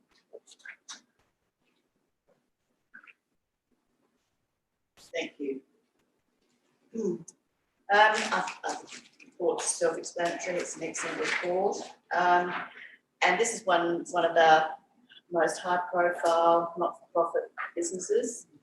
Our wonderful, highly valued Burnside Memorial Hospital needs to upgrade its central sterile supply department for business continuity reasons to ensure it complies with revised national standard. And this is aiming to make sure all its theatres and theatre services and obstetric services can continue at their high level. The CSSD is a key centre of the hospital and surgery cannot operate without an effective and efficient CSSD. Their approach to council for approval 12 months ago has resulted in much discussion and consideration of how this can be achieved. It's been a long and detailed process. And this is largely because the design of the development is slightly outside the footprint of the areas already covered by the current lease. So as you'll see on page 145, at paragraph 32, it summarises as well that the hospital needs an amendment to the existing lease to allow inclusion of the additional areas needed to upgrade this CSSD and also to remove the height restrictions to access the driveways. In relation to this lease change, public consultation is required and that is a process of 21 days. I understand that this can be undertaken in August, that's next month, and that a report can then be brought back to council with the results of this for consideration on the 8th of September in 2020. The reason for this is that later approval will mean a major program delivery risk with significant flow-on and consequent efforts. So, no objections or obstacles to the consultation phase means that it will hopefully be able to go ahead with a report to us in September. And the main reason for bringing this forward is to meet these timeframes for the tendering process. So I hope that all is clear to you all. It's been a carefully worked through process with our staff, and I hope you'll support the motion tonight. Seconder? Councillor Davis, you had your hand up just slightly before Councillor Henschke. Oh, yeah, absolutely. This is, yeah, makes sense. You wish to speak? Yes, I support the motion, excuse me. However, I just wanted to briefly check that this contract, lease agreement, doesn't prevent, for example, a future scenario that the Tunga Gardens, which are heritage gardens, may be activated with community activities, for example, a little fair or gathering, and that that doesn't prohibit, the City of Burnside using that community space to its full potential and raising awareness that the community can, in fact, use that space whilst it's not clearly signposted as a place where people can wander through and enjoy. Beautiful, beautiful gardens, beautiful new restored front gate, very little information about this space. Through that, Mayor, I'm sure I know the answer, but might just throw it across to Mr. Cairns to his insights. Through your worship, absolutely no problem at all. The lease doesn't cover the gardens at all. It's owned, operated and managed by council. Is there anyone else who wishes to speak? Otherwise, I'll go back to Councillor Davey and Just a question. I'm hoping that the 8th of September date is doable. I did check. Yeah, through that, Mayor, it will be tight, but we will do our best to make it happen. Follow up. Could this council give you the okay now if the feedback was positive from the consultation to just enter into the lease agreement? Could we actually put that in the motion now, or do we actually have to wait for the feedback and then do it then if it's tight? Through it, I'll take advice. I have seen it done before. I have seen it done before, whereby council can say if there is no negative feedback.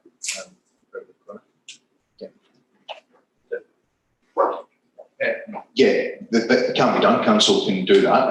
It's a standard process for us to consider all consultation before making a final decision, but it can be done. Would you like to add number 3, and would the mover be against you adding number 3? My question would be whether or not it's necessary for the administration to meet the timelines. Oh. As I said,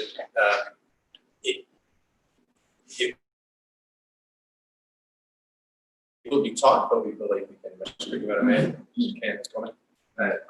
I will just jump in with that one. I spoke to the CEO of the hospital yesterday. I committed to attempting to get a report in September, which the CEO was comfortable with. We're doing 21 days consultation within August. Also, we have to prepare the report with a time frame. So as the CEO says, it will be tight. Worst case scenario, we would have to put a holding report through on the 8th and then present the actual data in September. Thank you. Councillor Davey. Thank you. Yes, I'll just quickly sum up. Thank you, Mr. Kent, for your diligence in this matter. I know you've been working closely with the hospital and staff. Yes, I think if you can go ahead, be approved, go ahead and allow that public consultation, which is crucial for raising any issues the locals might have and the broader public. I really appreciate the efforts the staff have gone to facilitate this, and hope that we can have a favourable report back on the 8th of September. So hopefully you'll support this. Those in favour? Against? Carried. Final one, Councillor Davey as well, 13.4. Thank you, Your Worship. I move that Council receive and note the site work bylaw management and enforcement report. And at 2, move that we continue to receive this report on a 6-monthly basis.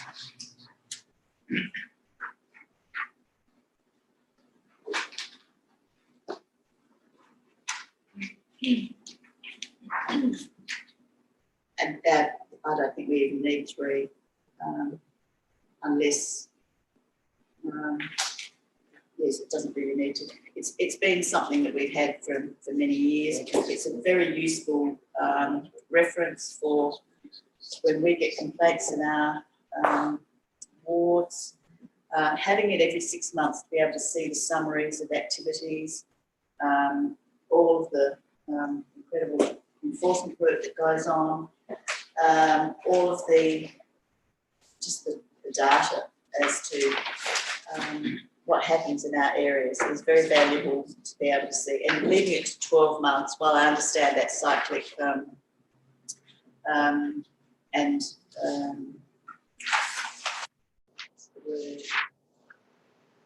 trend data analysis to be able to be made, I think we could do it every 6 months. It's just very valuable to receive that. So I think it really needs to come to us on a 6-monthly basis.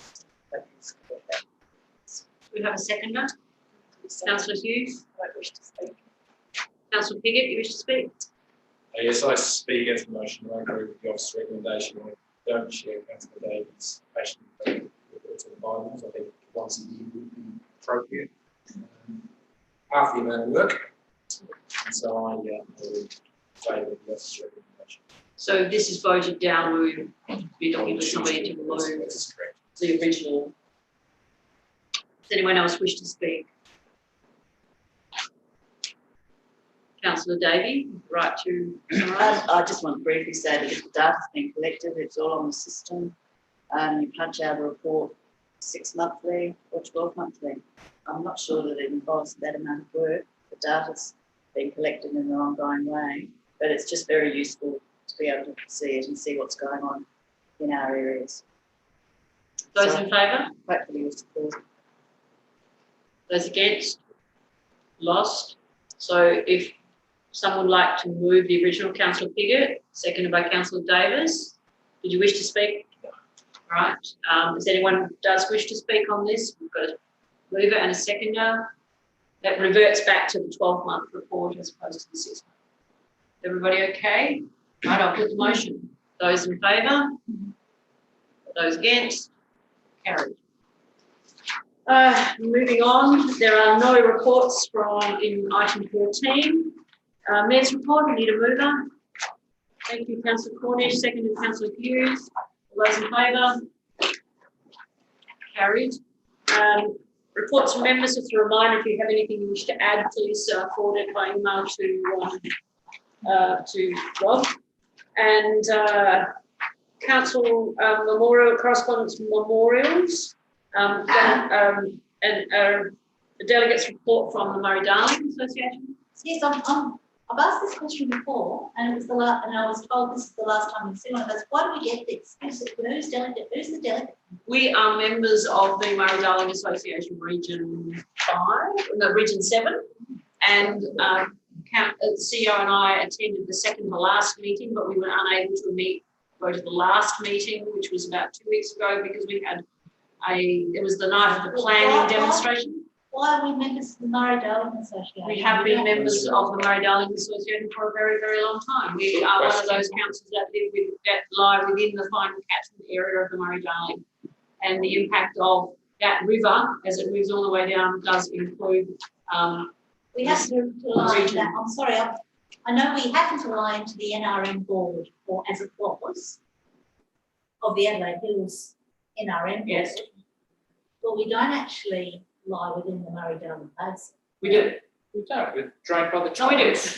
We do, because the maps and the plans that I have seen and do include this, and it predates. We have been a member of this Murray-Darling Association for more than 15 years, I believe. Councillor. Are our neighbouring councils also members? Sorry? Are our neighbouring councils also members? I'm not sure if all of them are, but certainly Campbelltown is, so is Mitcham. It's actually heavily driven by Mitcham. Look, I'm not, I just was curious about why we're getting this report. Yeah, so we just get the So report. I saw them for the first time. They have done they've had some very good workshops during last year on sustainability, so it's actually, it keeps us informed about what's happening in terms of the Murray and the impact it has on Adelaide. That's right. Yes. If anyone wishes to volunteer, I did actually put out a query about 12, 15 months ago, asking if anyone wanted to be the delegate to go to the Murray-Darling Association. They held every 2 months. Sure. If anyone wishes to be involved. Maybe we should actually look at that in November. Sorry? Yeah.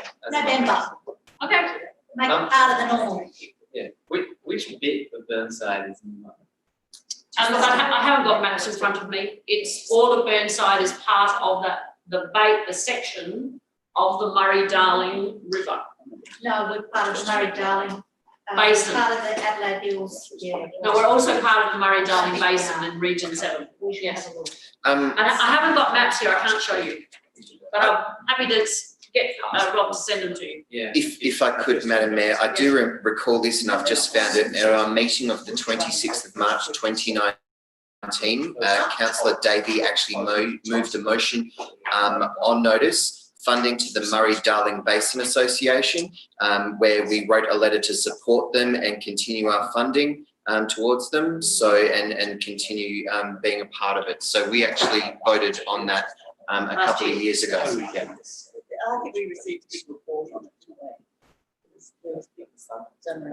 I generally, if I go to a meeting, I usually give you a report, but if neither the CEO or I were able to go to the last meeting, that was the night of planning overlay a demonstration.